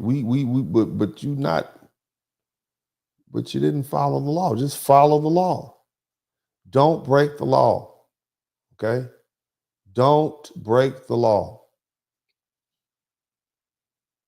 Cooperate. Don't resist. Okay? Just pack your little bags. It's with I-95. You take I-95 straight up north. Take you all the way up through Philly and Boston. Stop resisting. Okay? We are real Americans. Want you Canadians, go home. That's what Donald Trump said. DJ Trump said, y'all got to go. I don't know where you're going to go, but you got to get up out of here. Okay? Out here, all this crime. I've been here. I paid my taxes. And I expect to get my The Mexicans paid their taxes too. They not only did they pay it, they cut the grass, they paid the tax. Look, you got to go. Mexicans put the roof on the house in the middle of the summer. Okay, you thought your little white privilege had separated you from being deported. No, you're not. Like I said, you Canadian white. You're not American white. But don't worry about when you lose that house. We'll get somebody in there for you. Get a nice little family down in there. We'll buy it from you. You know, we'll take care of it as you go back to your country. Shout out to Johnny Harris. Social Security back. It's just You're not gonna get the Social Security back. Cynthia baby. and Jimmy have both hired immigration attorneys to They help just them. gonna- Jimmy tells us they he gonna even take got a them. visit from the FBI this week, who told him to withdraw his voting registration until his citizenship issues are resolved, or he would be arrested. So let me get this straight. You've been illegally voting in the American election. Isn't that what Donald Trump was complaining about? We got people out here voting illegally in the election. And this is what so Donald Trump was right. There's election fraud. We got all these Canadians coming down here voting in our elections, messing up the stuff. That's what Donald Trump said. Illegal election voting.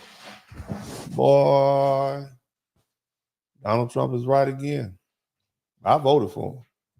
I want all these foreigners gone. I want all you foreigners out of my country. I want you gone. Darn it, I want you out of here. Tired of hearing your crying and whining.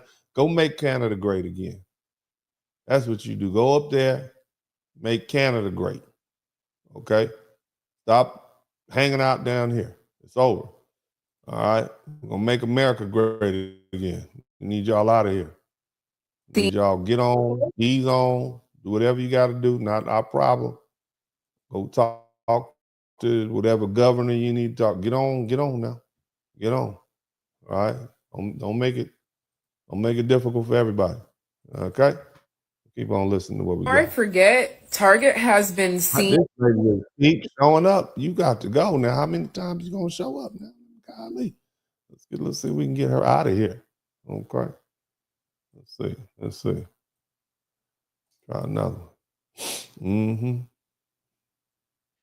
With the man.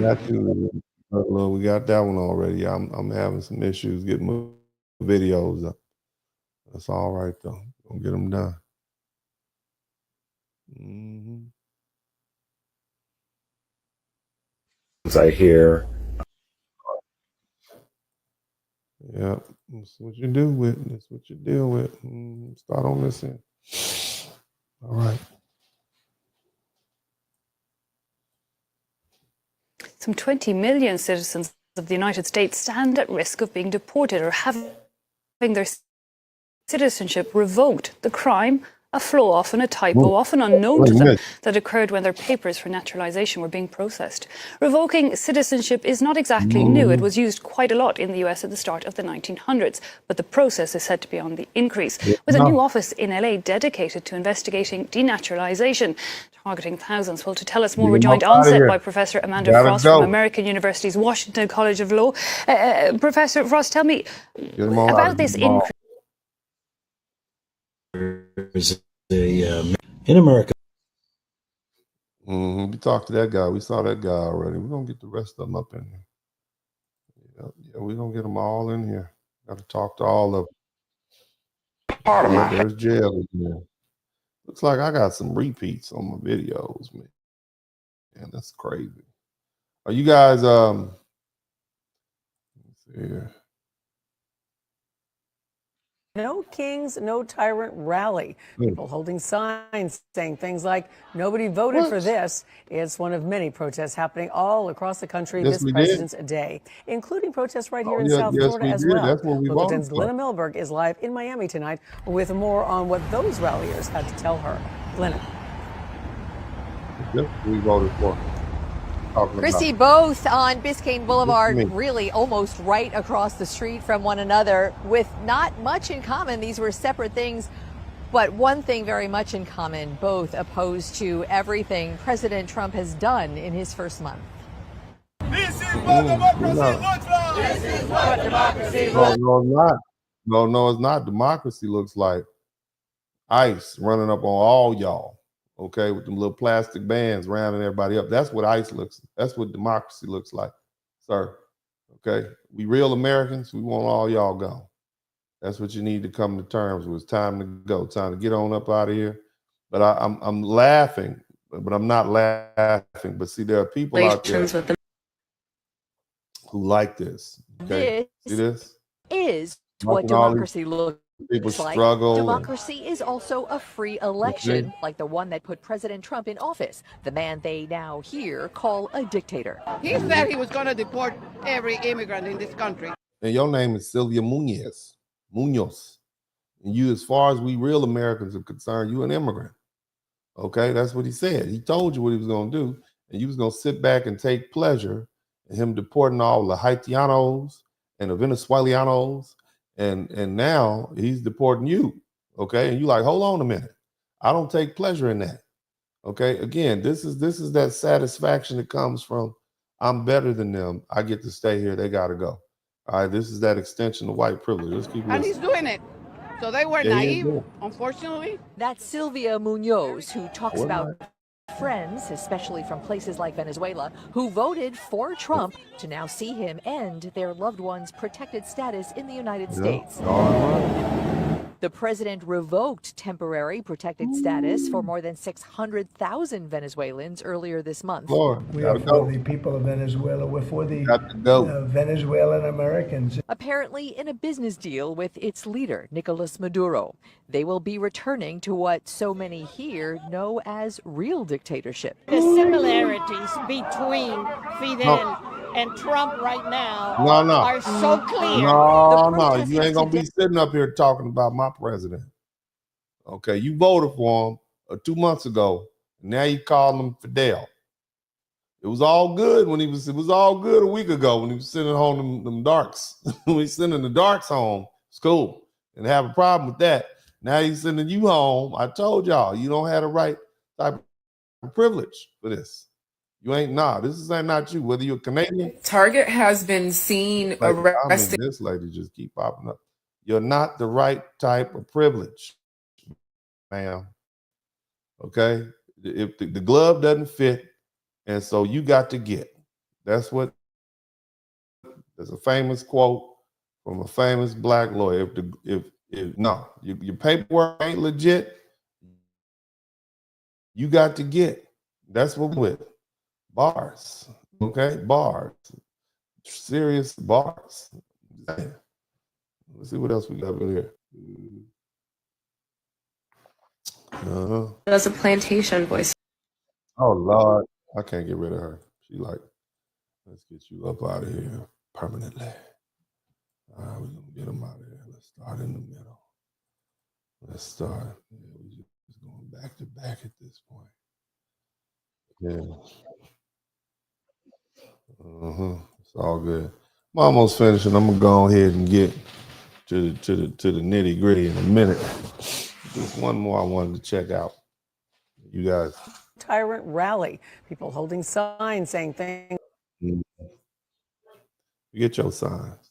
You going home. All right. You are not going to stay here. You're going to go home. You're going to ease up on out of here. I don't know where you're going to go. Canada, Venezuela, et cetera, et cetera. You got to go. Now listen to the.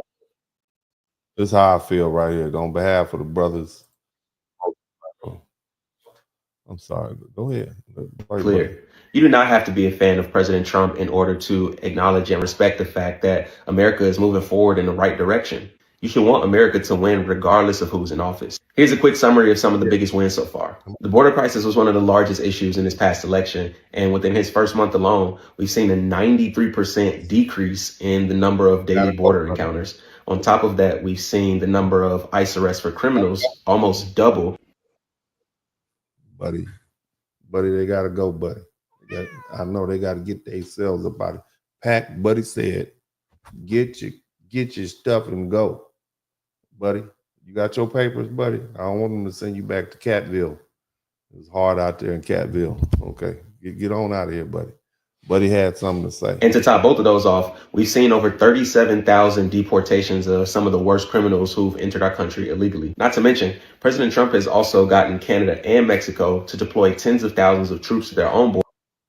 Get on out of here. Yeah, all y'all got and has officially declared the cartels as terrorist organizations, which now allows our military to go after them to stop the illegal import of drugs into our take your money. Okay, you out there? Everybody who go to the weed spot this weekend with Jose, we're gonna take your money. You better not cash app Jose something for your little nickel bag before you head out. We're gonna get your money too. Anybody associated with him. All of y'all are terrorists. That's what I need y'all to understand. Everybody out here, now that they're on the terrorist watch list, boy, we are woo-wee. We straight back. We gonna 9/11 on them. We gonna get we getting it. Keep playing. Keep playing. We gonna keep playing. Your little bank account. On Friday, you know that Thursday night when your check hit, IRS gonna come take all that. The Justice Department come take your little out. You're gonna be like, what happened to my money? Ain't got, but it's on zero. My check was supposed to hit. You're gonna be complaining to your manager. Like, we sent it in. She went through. Next thing you know, the Justice Department gonna be sending you a letter like, we got your money. Because you bought some weed from Jose, and Jose is part of the Tabasco cartel. He's part of the Tabasco cartel down there in Mexico. We're gonna get your money. Keep playing with these people. I'm serious. I mentioned this the other day. Let's keep listening. Another major campaign promise was to protect women's rights. Within his first few days in office, President Trump has made it clear that the only women that will recognize the only women we recognize under Donald Trump are gonna be the ones that's barefoot and pregnant in the kitchen. That's what he said. That's basically where he wants y'all. Barefoot and pregnant. Okay? That's what he really means. Because breeding. These white folk need to get some more kids out here. Okay? They ain't having enough kids. We gonna get some more kids, one way or the other. All these jobs y'all got, all this education, you white women, they gonna get you back in there. You see Jeb, you see Grandpa Jeb, you saw him talking. Y'all got to get on back in the kitchen. That's what's going on. Okay, but go ahead. Let's let the brother finish talking. Celebrating this country aren't actually. I just want y'all to understand that Buddy is a tyrant. Buddy.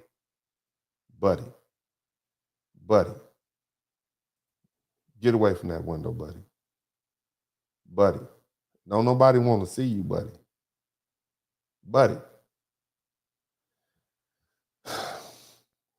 We're going to take a quick commercial break. We'll be right back. Y'all hit the number 1 button. Be right back. Sorry about this invasion. Some people are just so disrespectful. Never mind. Let's go ahead and continue. Hit the number 1. In addition, President Trump has also signed an executive order recently to ensure that IVF is now more accessible and affordable for women who are facing fertility issues. As it relates to the economy, CEO confidence has hit a 3-year high, which means that business leaders have a positive outlook on the economy, which also means that they probably have a good outlook on prices coming down, which would allow them to attract new customers. We've also seen pledges of over $2 trillion from some of the top companies. I can't even focus, okay? I can't even focus because Buddy, like, it just really messed up my vibe. So let me just woosah for a minute. Some people just don't respect the art. You know what I mean? So they just don't respect the art. Like, bro, like, I'm working, okay? I'm talking about something serious. I'm talking about poverty in America, talking about racial issues. And what do? You come and invade my space and, interrupt. I definitely have orange cat problems. But anyway, let's go ahead and proceed forth in a dignified and learned manner. And we're going to talk about what we need. You know what we're going to do? What I'm going to do is I'm going to take a quick break. I'm going to give Buddy whatever the heck he wants. Okay, that's what apparently he wants something from me because he's so rude. It's just rude. I mean, I can't believe it. But y'all check this out. We'll be right back. We've been here before. We worship African American. We change our names to African Americans. My friends in school were called Jim Brown, Black Moses. I was called Superfly. Okay. Yes. Blacks in Africa, the barbershop, we go to barbershop until blacks started wearing afro and we stopped and we started wearing afro. We blacks hated our own fabric, the dashiki. It's culture. People assume the culture is about how you sing and how you dance and what you eat and what you wear. All right, they think it's just your rituals or your celebrations. But culture is far deeper than that. That's part of it. Culture is about framework. It's about ideas. It's about values. It's about beliefs. The stuff that shapes a people and how they live and what they build and important to them and how they govern themselves. Shout out to DT. Why they wanna stick me for my culture, vulture? Why they wanna stick me for my culture, vulture? Why they wanna stick me for my culture? Don't trip. I'm gonna take it off your hands for you. These items aren't for sale. How do you think your ancestors got these? You think they paid a fair price? Or did they take it? They took everything else. Yes, we are the culture, vulture. Tell me who told ya? Put drip on like we bosses. Peep the slang you talking, peep the way he walking. He is from the motherland, dressing like New Yorkers. Bronx, Yonkers, take it to New Orleans. Be humble, live. Wearing LA Dodgers, connivers, NBA culture, we some riders. We been getting hijacked for years, who done robbed us, fight like us. We are used to fighting, they don't fight like us. This is not a slang, Kendrick said, you are not like us. Write it up, do your imitation, try to type it up, hype it up. Call it Afro beats, you can wipe it up. We the innovators, they creators, copy, bite it up. So delicious, even up in China, wanna black it up, back it up. Me no black and D, I wanna back it up. Jamaican, take it, back it up. Hold up, we can back it up. Why they wanna stick me for my culture, vulture? Why they wanna stick me for my culture, vulture? Why they wanna stick me for my culture, vulture? Why they wanna stick me for my culture? I'm from the ghetto metals, you don't know our culture. And this ain't about $1 when we rap, we are broken. Niggas rapping gave us voices again. We created choices again, proof like who the horses again. Y'all done flip the voices again, courses again. Same ones who told us do the talking, nigga. Get around them ghost folks, turn them to the softest again. Tissue paper, wipe my ass with you, you an imitator. Just because you melanated, be one of the biggest haters. Stickers for the paper, taking shortcuts, elevator. We've been on the stairway of success, wishing elevators. Separators, talking tribal talk, they all denigrators. We reloaded, okay, FBA delineated. US ain't got no culture. They is all our shit. A bunch of our. These aren't leaders. These are puppets and clowns that have been set up over the black community by the white community and have been made celebrities and usually say exactly what they know that the white man wants to hear. And we've always had this nigga here, that nigga there. The realest we the f***ing culture. Wasn't for us, who the f*** taught you? We them eagles sitting next to vultures. So tell me who don't have a culture? We the realest, we the culture. Wasn't for us, who the taught you? We them eagles sitting next to vultures. So tell me who don't have a culture? Why they wanna stick me for my culture, vulture? Why they wanna stick me for my culture, vulture? Why they wanna stick me for my culture, vulture? Why they wanna stick me for my culture? Me and Dennis teaching, he the chemist. I put music in it, educate, put out the informate. Call a violinist, we the bad guy. I'm from prison, he's a lawyer spitting. Don't get it confused, words a weapon, I'm a target hitter. YouTube, learning, discerning what's entertaining. We doing the Lord's work. Don't like it then, middle finger. Not one of them little singers. No substance, gorilla slang. Tap dancing for massing them. Blizzard hit at different angles. Real man masculine. That's the culture for you. Mad, we ain't marching for you. That's the vulture for you. Intelligence, relevance. Stood on business, telling it. We address the room, riding in on them elephants.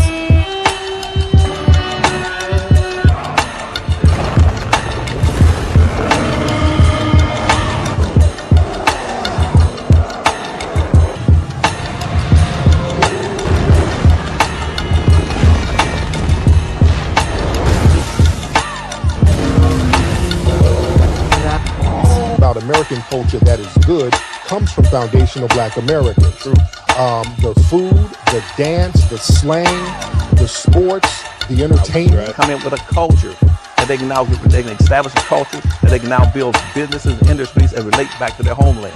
Black folks get nothing. Africa ain't built no ship and came back over and rescued one nigga since we left from Africa. Yeah, and Africans don't like us. The music genre was created by foundational black Americans. We are the culture.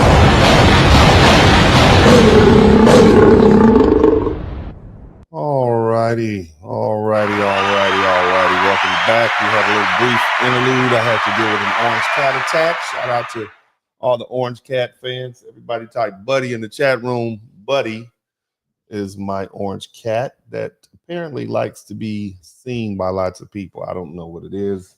Every time I start recording, he will find me, whether or not I'm in the backyard or sitting here in my own private space working. So nevertheless, I hope that we don't have to interrupt. I apologize for his rude behavior. I would ask him to apologize, but Buddy is just not the apologizing type. Nevertheless, what happens, family? What happens? And big shout out to Big Bass Life. That's his latest video that he sent to me, and so shout out to him. But I wanted to make sure that Buddy was okay. All right. Now here's the thing. We talked a little bit. Okay, we talked a little bit about this false superiority thing, right? Told you guys about what Lyndon B. Johnson said. If you can convince the lowest white man he's better than the best colored man, he won't notice you're picking his pockets, right? And so now here's the thing. What happens when the delusion meets reality? When the structural and legal barriers that have long oppressed the black community and other communities of color are lifted. Shout out to Cody Marshall. You know, a significant shift occurs. Many mediocre white folks, right? They've been told their whole lives that they're exceptional, they're wonderful, they're fantastic, they're smarter, they're better, right? Just because of their skin color, not because of their merit. They're told they're superior just because they exist with the color that they've been, foisted upon them. And then they suddenly find themselves facing competition from an empowered group like the Japanese or the Asians or black people or whomever, right? People that they've been lied to and told that they're supposed to be superior to. See, this community, especially the black community, has been long held back. And now it's excelling in education, athletics, career. It's like an engine revved up and ready to go. 0 to 100. All you got to do is hit the clutch, let it release the clutch. You know, and so as the barriers fall, a lot of white folks are forced to confront a very harsh reality, despite what they've been brainwashed to believe that they're better, okay, just because of the color of their skin. And I'm not taking away from people who are just better, period, right? And then I have no problem with people who believe in their own ability. But if you think you can just rely on the fact that, hey, I'm white, I'm better, right? And then you get to the point where you're not seeing the outcomes that are reflected in you being better, that's a problem. See, the allure of privilege is strong, and many people cling to the idea of their whiteness as a safeguard and hoping that it'll continue to elevate them. It's no different than when you have these different tribes in Africa. We're better than that tribe, and then they get confronted with the reality that just because you have a nickname, just because you're a tribe, this tribe is this, that, and the other, you're not winning, right? Right? But the problem with this white privilege, and that's what we're focusing on, that hope becomes a kind of a prison, an inability to let go of the belief that your identity alone grants you these advantages. Now let's fast forward to Donald Trump. Okay, now again, I want you all to know that I voted for him twice, and I'm happy that I voted for him. I like what I'm getting. I'm looking forward to low taxes. I am excited about being able to keep the majority of my money, or a good portion of it. Now, what is he saying? What does he represent? Well, Donald Trump, he represents as a great white hope, if you will. He promises, and he promised to make America great, and that slogan resonates with those who long for a return to a time when we had a racial caste system that upheld their perceived superiority over more qualified folk, be it black, brown, Asian, or whatever, okay? Remember, the system of white supremacy or white survivalism is something that uplifts mediocre white folks, even when they haven't earned that spot. It's no different than affirmative action. You got somebody who's just placed in a spot because they are trans, woman, lesbian, presenting, masculine, whatever. All right. And so now they're in a spot that they did not necessarily earn. They're mediocre at best. Okay. And that's the same thing white supremacy does. It promotes mediocre people into positions solely because of their color. Okay. And again, you got many whites who've been led to believe that their struggles stem from the presence of people of color in society, be it black, brown, Hispanic, or whatever. And they point fingers at black Americans and immigrants, blaming them for their own economic hardships, despite the reality that there's approximately 90 million whites who are on some form of welfare. 90 million, right? Now compare that to the 16 million black Americans. The average white person still perceives black folks as receiving more assistance. All right. And this brainwashing creates a disconnect, making it difficult for them to recognize their own conditions. While we often discuss how white supremacy and that ideology harms people of color, right? Constantly being told you're less than, we rarely address what it does to white people, or even even white Latinos, when they believe they're better than the Afro Latinos. What does that do? How does that warp their minds? And I believe Dr. Francis Cress Welsing referred to it as people who are classified as white. How does it warp their minds? Even those who, look, you got to understand something. People, the dominant Anglo-Saxon Protestant culture, the real whites, okay, the ones that look like they're Norwegian, blonde hair, blue-eyed, pale skin, those folks, they treated the Irish like trash. They treated the Italians like trash. They treated the Eastern Europeans like trash. As far as they were concerned, those people were less than. You understand? But since that time period, they found a place in the societal hierarchy after a few generations. All right. But unfortunately, like some folks, like the Jewish people, they've been treated like the redheaded stepchild for the past 3,000 years. I think 300 years, more or less. Nevertheless, they've been invited into whiteness, and they've been convinced of their superiority, even though it's a facade, even though it fluctuates. And this dynamic, it reveals the troubling truth that the ideology of white supremacy not only dehumanizes people of color, but it also creates a distorted sense of self-worth among whites. And it fosters a false narrative that keeps many trapped in a cycle of denial about their own circumstances, right? While simultaneously perpetuating racial divisions that hinder their true progress for everyone. It gives them a certain sense of entitlement. And, you know, when that entitlement doesn't appear, guess what happens, right? Same thing these libs do. They start throwing temper tantrums. Now, here's the thing. Let's get down to the nitty gritty. Let's talk about why so many poor whites voted for Donald Trump. It's clear that many have drawn to his promise to restore racial hierarchy, but that the one that puts white people at the top. And for folks like that, maintaining white privilege often seems more important than improving their own economic situation. They believe that being part of the white social structure gives them a sense of superiority, even if it doesn't help them financially. And this is where things get ironic. Trump is cutting welfare benefits, and millions of white Americans that rely on it, all right, are going to suffer. These cuts would directly impact their lives, and yet they still prioritize their racial identity over their own needs. He said he was going to do it, and these folks still vote. How do you vote for Donald Trump and you on welfare? Now, again, I know why I voted for Donald Trump, but I'm not on welfare, okay? All right?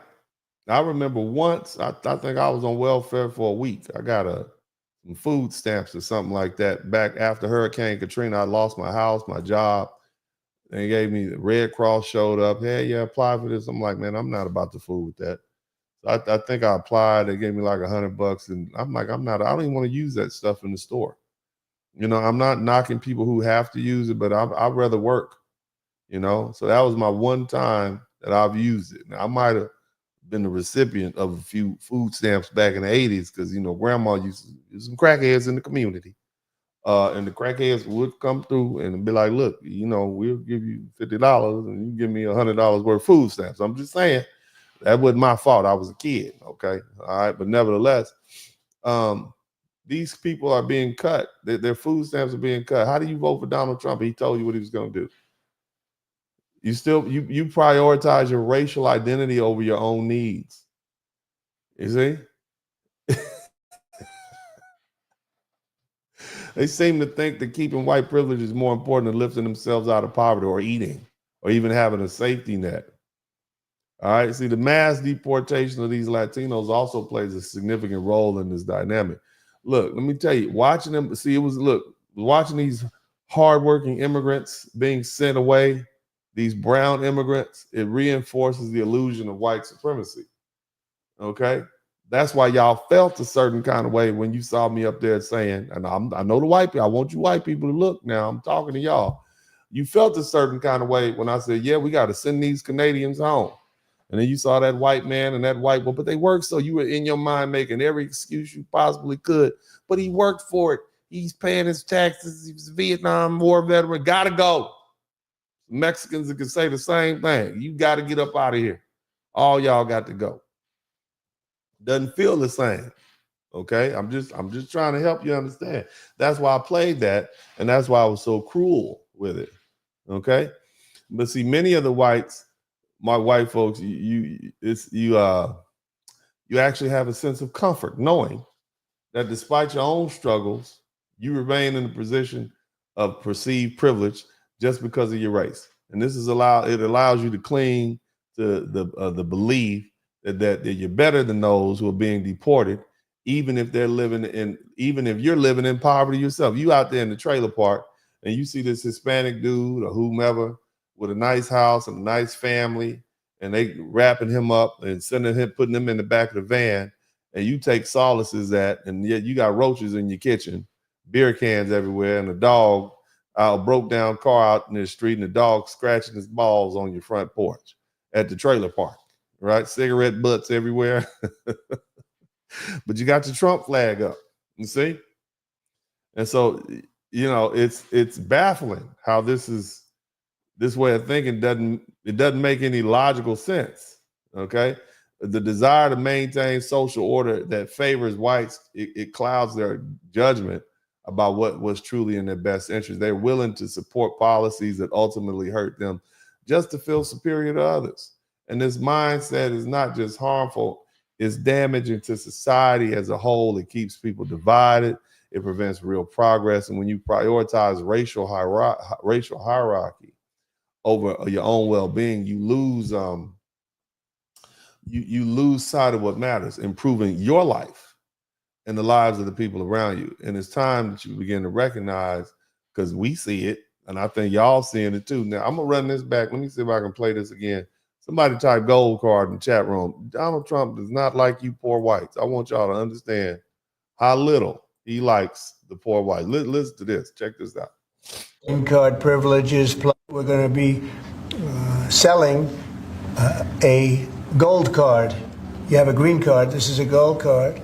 We're going to be putting a price on that card of about $5 million, and that's going to give you green card privileges plus.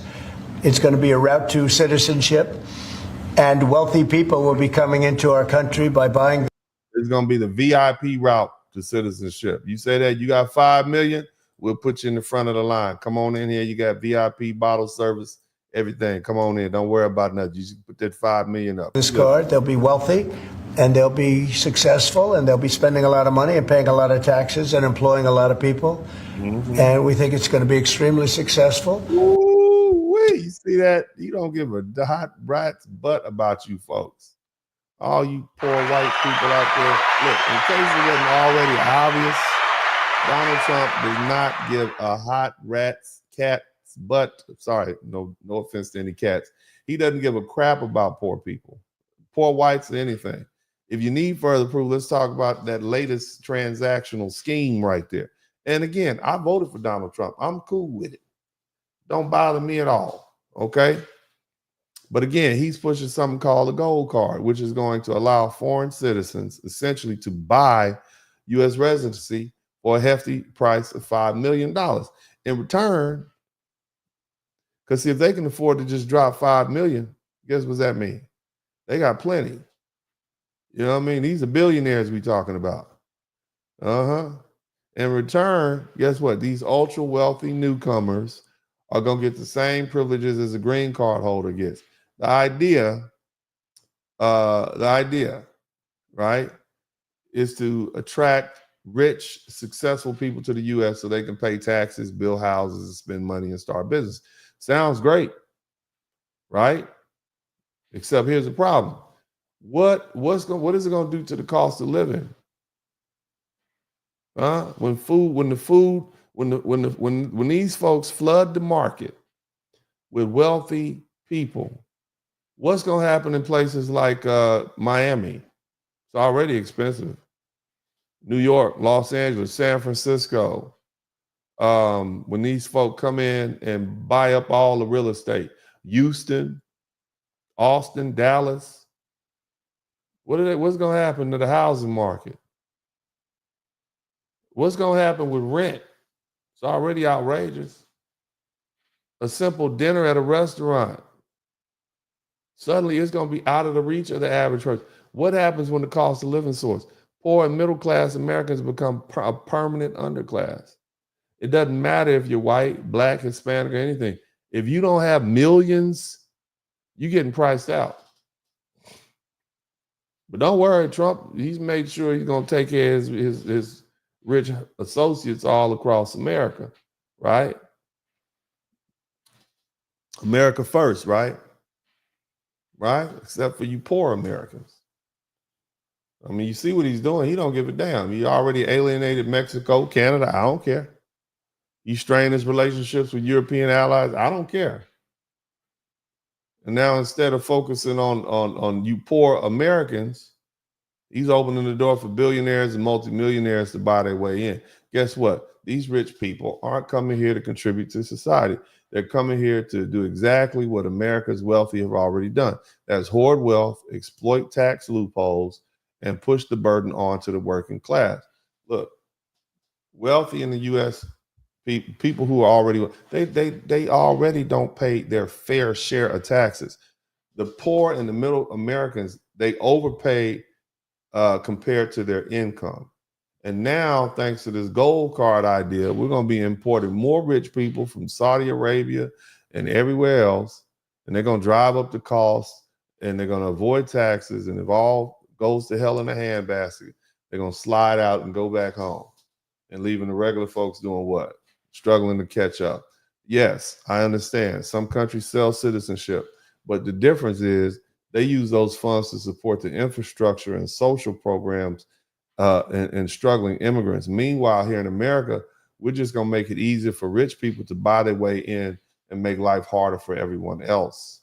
I mean, let's be honest. This isn't about helping the economy or making America better. This is about Trump and his wealthy elite friends making sure poor people stay exactly where they are, struggling, desperate, and stuck. And guess what? And the best part is, a lot of his supporters, like me, we all right with it. Okay, but the flip side is the other people who supported him. You in the trailer park right now, you're gonna suffer. Okay, but hell, as long as rich people are getting richer, why should we care? Again, I'm just asking questions. How could you all support this fella? I'm just asking the question. Now, here's the thing. I want to be clear about something. I'm not suggesting in this overarching conversation that classism alone is a problem. Okay, classism or class issues are significant. They're not the sole reason for the oppression faced by poor whites or poor blacks. See, if wealth and class were the primary factors, then we wouldn't see people like Bill Cosby, a man who's worth $4 million, facing wrongful prosecution. We wouldn't see that. It's because he's black. Same thing goes for Sean Combs. Sean Combs has done nothing that Hugh Hefner has not done. Okay, Sean Combs is a billionaire. He's facing legal challenges because he's black. Just straight up, all right? The reality is racism plays a critical role in how people are perceived and treated regardless of their wealth. If you don't believe me, O.J. Simpson, right? This man was acquitted, okay? Acquitted. He didn't commit the crime according to the law, but you still got people, man is long dead. People still cling to the belief that he unalived his wife and her friend or boyfriend, Ron Goldman, and they ignored the evidence and suggested otherwise. And some people say there was alternative theories. They said it was a drug-related debt. Some people said the mafia was involved. I don't know, right? But nevertheless, what I can tell you is that racism fuels the stereotypes and the bigotry, and that persists in our society and is rooted in a system of privilege. And the privilege is upheld because you have a Judeo-Christian mindset that needs to justify its existence. What am I saying? I'm saying in order to maintain this privilege, you got to convince them. You got to convince yourself that these people who I'm oppressing are less than human. You got to portray them as animalistic or primitive. You got to call them low IQ, low vibrational, unadvanced. You got to call them monkeys. You got to make up theories and say that they come from these poor countries that never had any innovation. They were swept down. But they did their best to take Egypt out of Africa, right? But the truth is, history tells us a different story about Africa. Even though they tried to take Egypt out, all these major innovations and advancements in technology, mathematics, science, and now we're not just talking about Africa. What about the Asian cultures, the Arab societies? Long before the Northern Europeans even made their mark on the world. Yet the narrative of white superiority persists, and you got people who cling tightly to that illusion of privilege. And this reliance on this racial superiority is ultimately going to be their downfall as a people. Because see, as long as mediocre people, and now it doesn't matter if they're white, as long as mediocre white people or mediocre people, whoever color they are, as long as you uplift them simply because of the color of their skin, they can't carry the weight. Okay, and they're going to continue being mediocre, and it's going to drive a society into mediocre. This sort of practice stifles true meritocracy, right? Where the most qualified folks, regardless of their color, regardless of their race or their ethnicity, should rise to the top. Look, I'm not for affirmative action. There was a time when affirmative action was a thing, but I'm also not for white privilege. Okay? I want the best person on the job, period. I want a true merit-based society where talent and hard work are recognized and rewarded. And this is essential for the progress of everyone and for our society. It's time to break free from these outdated notions of privilege and superiority. Instead, we need to build a society that values individuals' equality. You understand? And this is the same thing Dr. King said. Hey, you're not known, it's not your color, your skin, the content of your character. Shout out to Rob Carpenter. You understand what I'm saying? And see, only when we can foster genuine growth and innovation that benefits everyone, not just the selected few. And look, let me explain something to you. Black folks, you can't be for affirmative action and then against white privilege. Okay, because basically white privilege is affirmative action for mediocre white people. I just want you to understand that. Okay, that's what I need you to do. Okay, I need you to understand that. Okay, so we're gonna go back to a merit-based society. That's how we get down. Now, let's talk about these wealthy whites who use these poor whites. Okay, we need to recognize that this upper middle class group of white folks have historically used poor white people as enforcers and distractions to protect their own interests. They literally pitted working white folks against people of color, and they created this illusion of superiority by diverting attention away from the real issues. For example, consider how wealthy elites, they often fund these campaigns that stoke the fear and resentment towards Black people or immigrants and other marginalized communities. All the while they reap the benefits of the system that keeps them on top. Look at all these, you got these folks up here complaining about these immigrants, but they use them to run their companies, cheap labor. I want you to think about that. And it's not just the farm workers. They use them for all these different things. Okay, shout out to CR. And so on one hand, they tell we got to get rid of these foreigners. On the other hand, they're using these same foreigners for cheap labor. I want you to think about that. You see? And they got the poor whites thinking, well, that's your enemy. And in the back door, they're using them.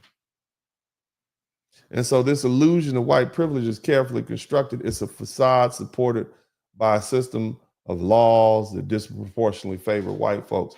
But when those positions of power no longer maneuver the levers of that system, when they feel threatened by changing demographics and shifting political landscape, this privilege it starts to crumble.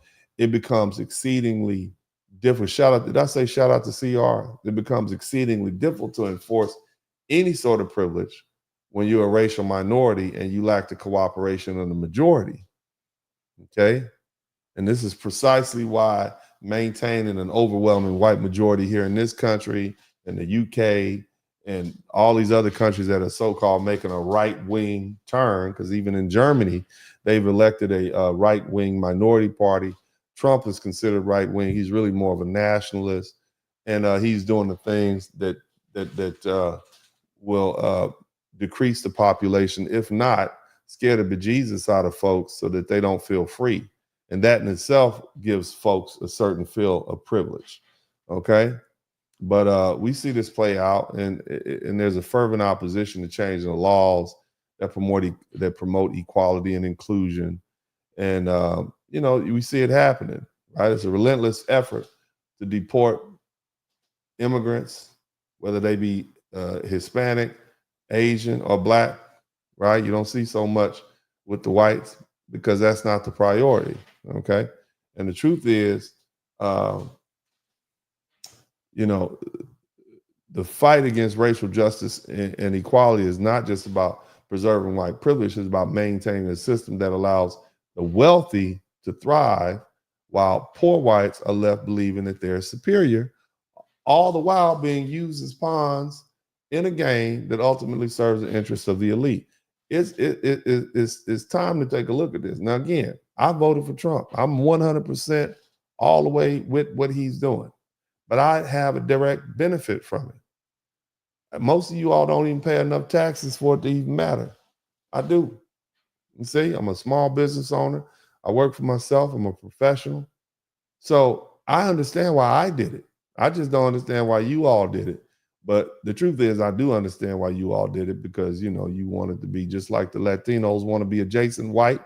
The whites want to maintain their little white privilege, even though it's at this point non-existent, because the only thing white privilege to do these days is maybe not get you whooped up on by the police. Now, we got 16 super chats, man. I'm going to hopefully we'll get to 20. Let's see if we got any cash apps up in here. Y'all hit the number 1 button if you hear me. Let's see, we got some cash apps popping. Got 16 super chats. We got a shout out to my man Sick With It Yo. You guys are the real MVPs. Thank you so much, Sick With It Yo. Let's talk to my folks here. Barry Little, thank you so much for the super chat here. He says, big club, and they ain't in it. Sucker born every minute.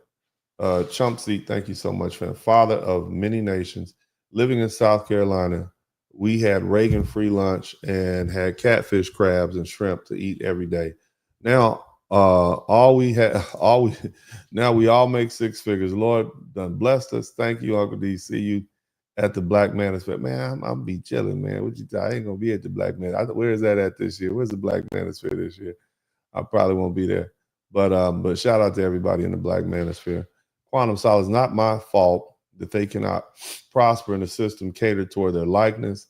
They have failed themselves because they're more worried about symbolism than getting their money. Yeah, America's about getting money. You see what I mean? But if you had all these white folk competing to get money, the ones that were elite, the elite white folks wouldn't have it. So they get you to go ahead and be poor and blame other people. But shout out to Johnny Harris. We must stop saying good morning, say great, grand rising, because morning mean morning. Thank you so much. TIQs, don't disrespect Uncle D. Likes over 11,000. We got all these people. How many likes do we have? Y'all hit the like button, man. Don't do me like that. Y'all hit the like button. I'm going to start playing some Jesus music up in here. Put the Lord in here on y'all. Y'all hit the like button if you haven't already. I appreciate that. We got 16 super chats, man. Y'all give me, I'd like, if you learned something. If you didn't, that's fine. I was hoping you guys would understand this and where we were going with this. If you learned something, hit the super chat. If not, fine. I appreciate you guys for the 16, though. It'd be great to get 4 more, because right now we coming up short in the store. But anyway, shout out to TIQS and Quantum Solace. 1-800-ICE, baby. That's the number. Jamal Smith, 1-866-347-2423 ICE. I work here, so I might get that call. Oh my goodness. Shout out to Simple SHITV. ICE hotline 866-347-2423. Wow. That's what's up. Shout out to Cody Marshall. Thank you so much. Salute to FBA Real Americans. Yeah, that's right. Shout out to Johnny Harris. Canada is the 51st state. Funny. Shout out to Johnny Harris again. Complexion for protection. That's what the old players used to say. Also, JK, Uncle D throwing hands at everybody. Everybody get it. I'm not going to let anybody ease up. I'm an equal opportunity when it comes to telling people, calling them out for their silly behavior. I get everybody. I'm doing the best I can. What do you want, buddy? Buddy, I'm working, buddy. Don't eat my flower, buddy. This is what I got to deal with. Look at this. Buddy, everybody's looking at you. Buddy. You can't come in there and interrupt my show, buddy. I'm working. Okay? Look at you all on the mic. You putting your little cat spit all on the mic, buddy. I don't want to touch the mic now. You got your little cat. You be out here licking your balls and eating frogs in the backyard. Okay, this is what I got to do. Look what this is not. This is not professional, buddy. I'm gonna need you. Maybe Buddy need to get his own broadcast at some point. He can sit here and purr at you all. But let me try to do the best to try to finish. I'm doing the best I can. Buddy is worse than the child because you can't tell them nothing. You can't tell them nothing. They don't listen at all. Anyway, somebody type Buddy in the chat room. Anyway, let me see. It's hard to focus. Orange cat activities. But my man Johnny Harris said, more Social Security for us now.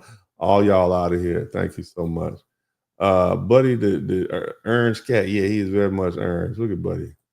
Who else we got? Rob Carpenter. They want to take out all the black superstars one by one. It's been going since Muhammad Ali is going to continue until the black superstars band together. Enough is enough. Thank you so much, man. I appreciate that. We got 17 super chats. Maybe we'll get 3 more. Master level classes nightly. Thank you so much, bro. I'm gonna take a break soon.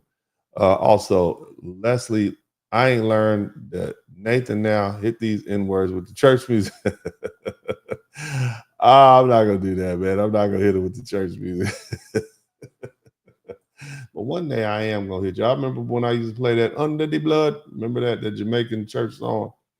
But anyway, let's go ahead and get this thing wrapped up, man. I got some more to say. Okay, so y'all hang in there. Buddy, can I have a minute? We'll see.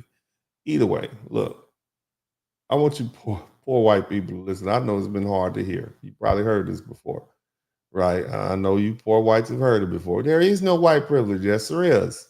That's the white privilege is what rich white people tell you have so they can keep manipulating you and using you, okay? The upper class has always used you, and they always will. And this isn't new. It's been happening for centuries.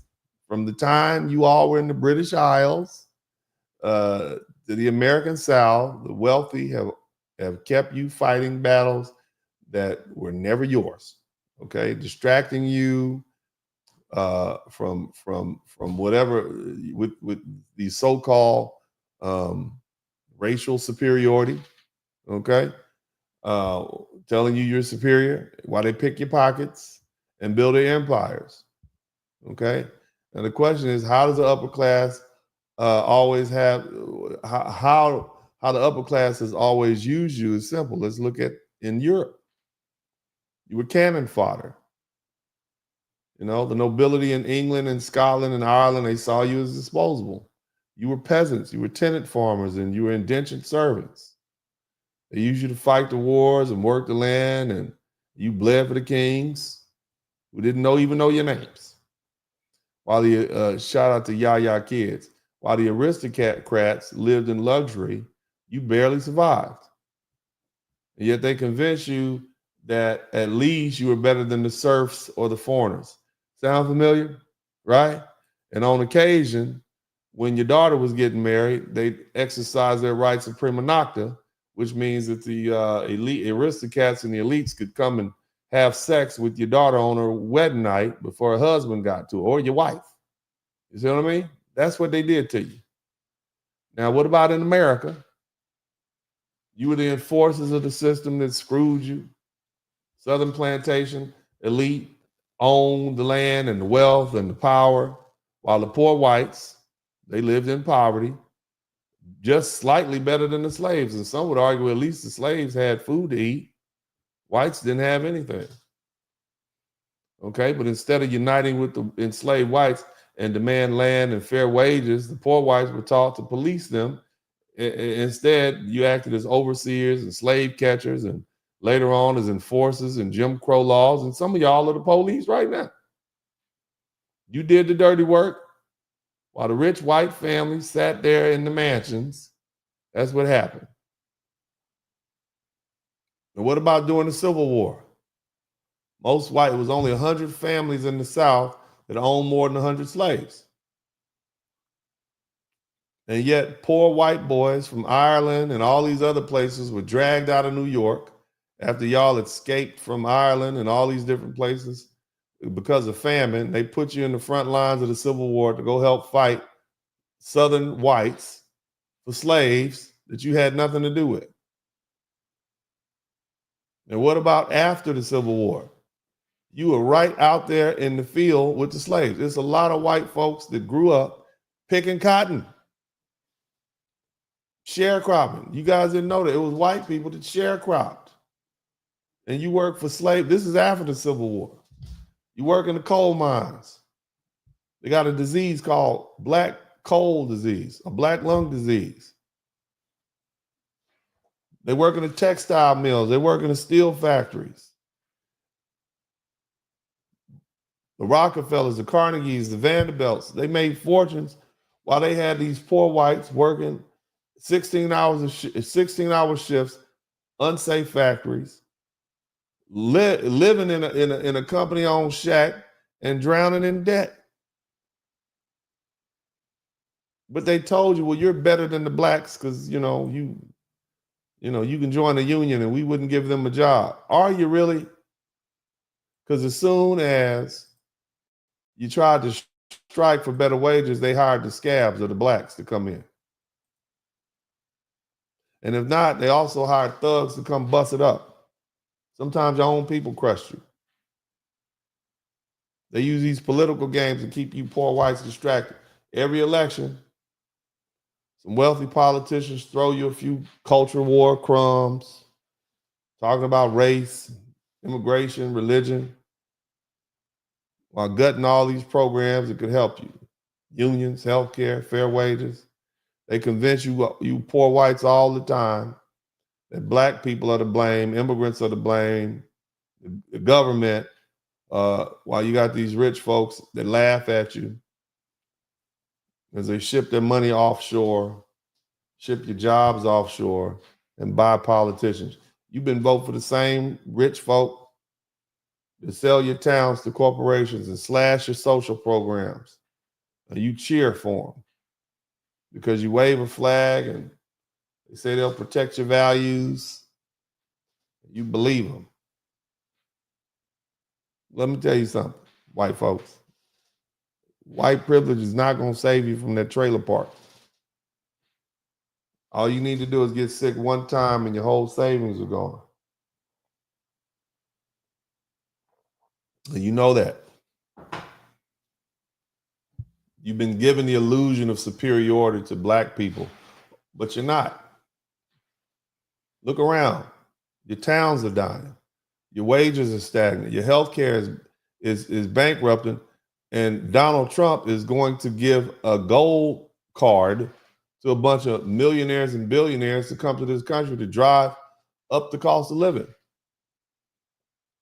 Your leaders still living in gated communities, and your children are overdosing on opioids in the trailer park and the rusted out factory towns. That's what's happening with your goofy selves. Have you ever considered maybe you fighting on the wrong side? Your enemy is not black men or black women or poor people or immigrants. You're on welfare. Who would you think your enemy is? Poverty. You keep on fighting other struggling people. So you never turn your energy towards where it needs to be directed.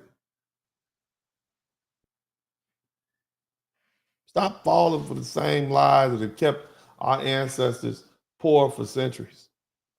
You need to go ahead and demand some changes and laws and whatnot. Stop trying to keep your foot on our necks. Let's focus on some fair taxation, policies that benefit poor folk and working class, not just Wall Street. Stop being pawns in the game. Look, the wealthy folks never intended for you poor whites or any of you, they never intended for you to be rich. I know the reason that you hold on to your white privilege, because when you see a rich white man in office or in power, you think one day that can be me. So I'm going to identify with him and support him. That's an illusion. You'll never be that rich, ever. Most of these rich people who say they pull themselves up by their bootstraps, they inherited the money. So you'll never get there. Most you can do is try to build wealth over generations. Might be 100, 200 years from now. Somebody's going to have to do something dynamic. Shout out to Alicia Ashby Johnson. We got 19 super chats. If you get to 20, that'll be plenty.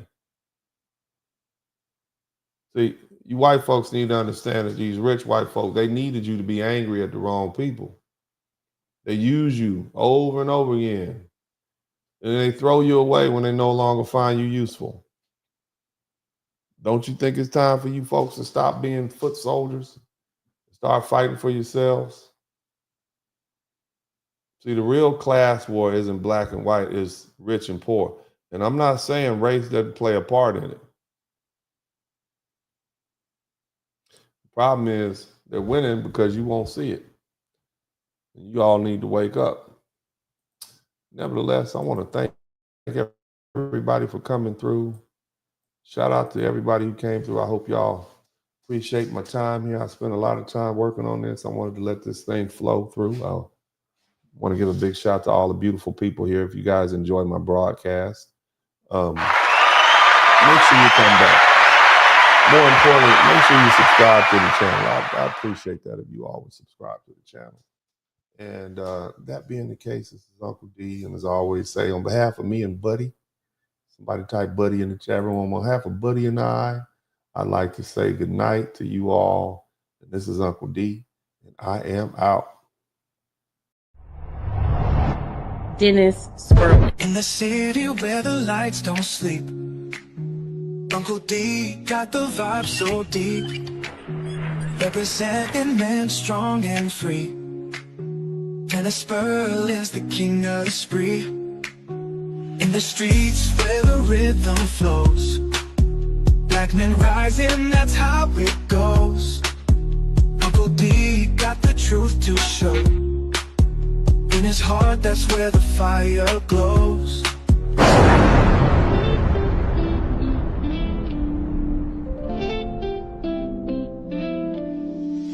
Late night tuning, light up the stream. Dennis Sperling, wisdom gleam.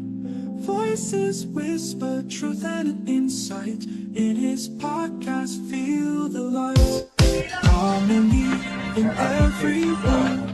Truth and laughter you've heard. Oh, that's all right. Wave after wave of smooth delight. Dennis brings the dark to light. That's Complacency, baby! Share the tales unfold. Stories born like morning gold. Feeling the wisdom Yes, we're building. subscribing like time after Black time. men, black men, black men, I want to salute you. The incarceration rate is down. The education rate is up. We up. We went from, we are doing great for ourselves. So you should salute yourself. Shout out to all the brothers out there, whether you're a truck driver or engineer, whether you're an electrician or garbage man, a doctor, a lawyer, if you're a hard-working brother, if you fresh out the penitentiary, but you on your grind and you doing it legal and you trying to make amends for yourself, man, I salute you too, brothers. God bless you. This is Uncle D, and you know, I'm out.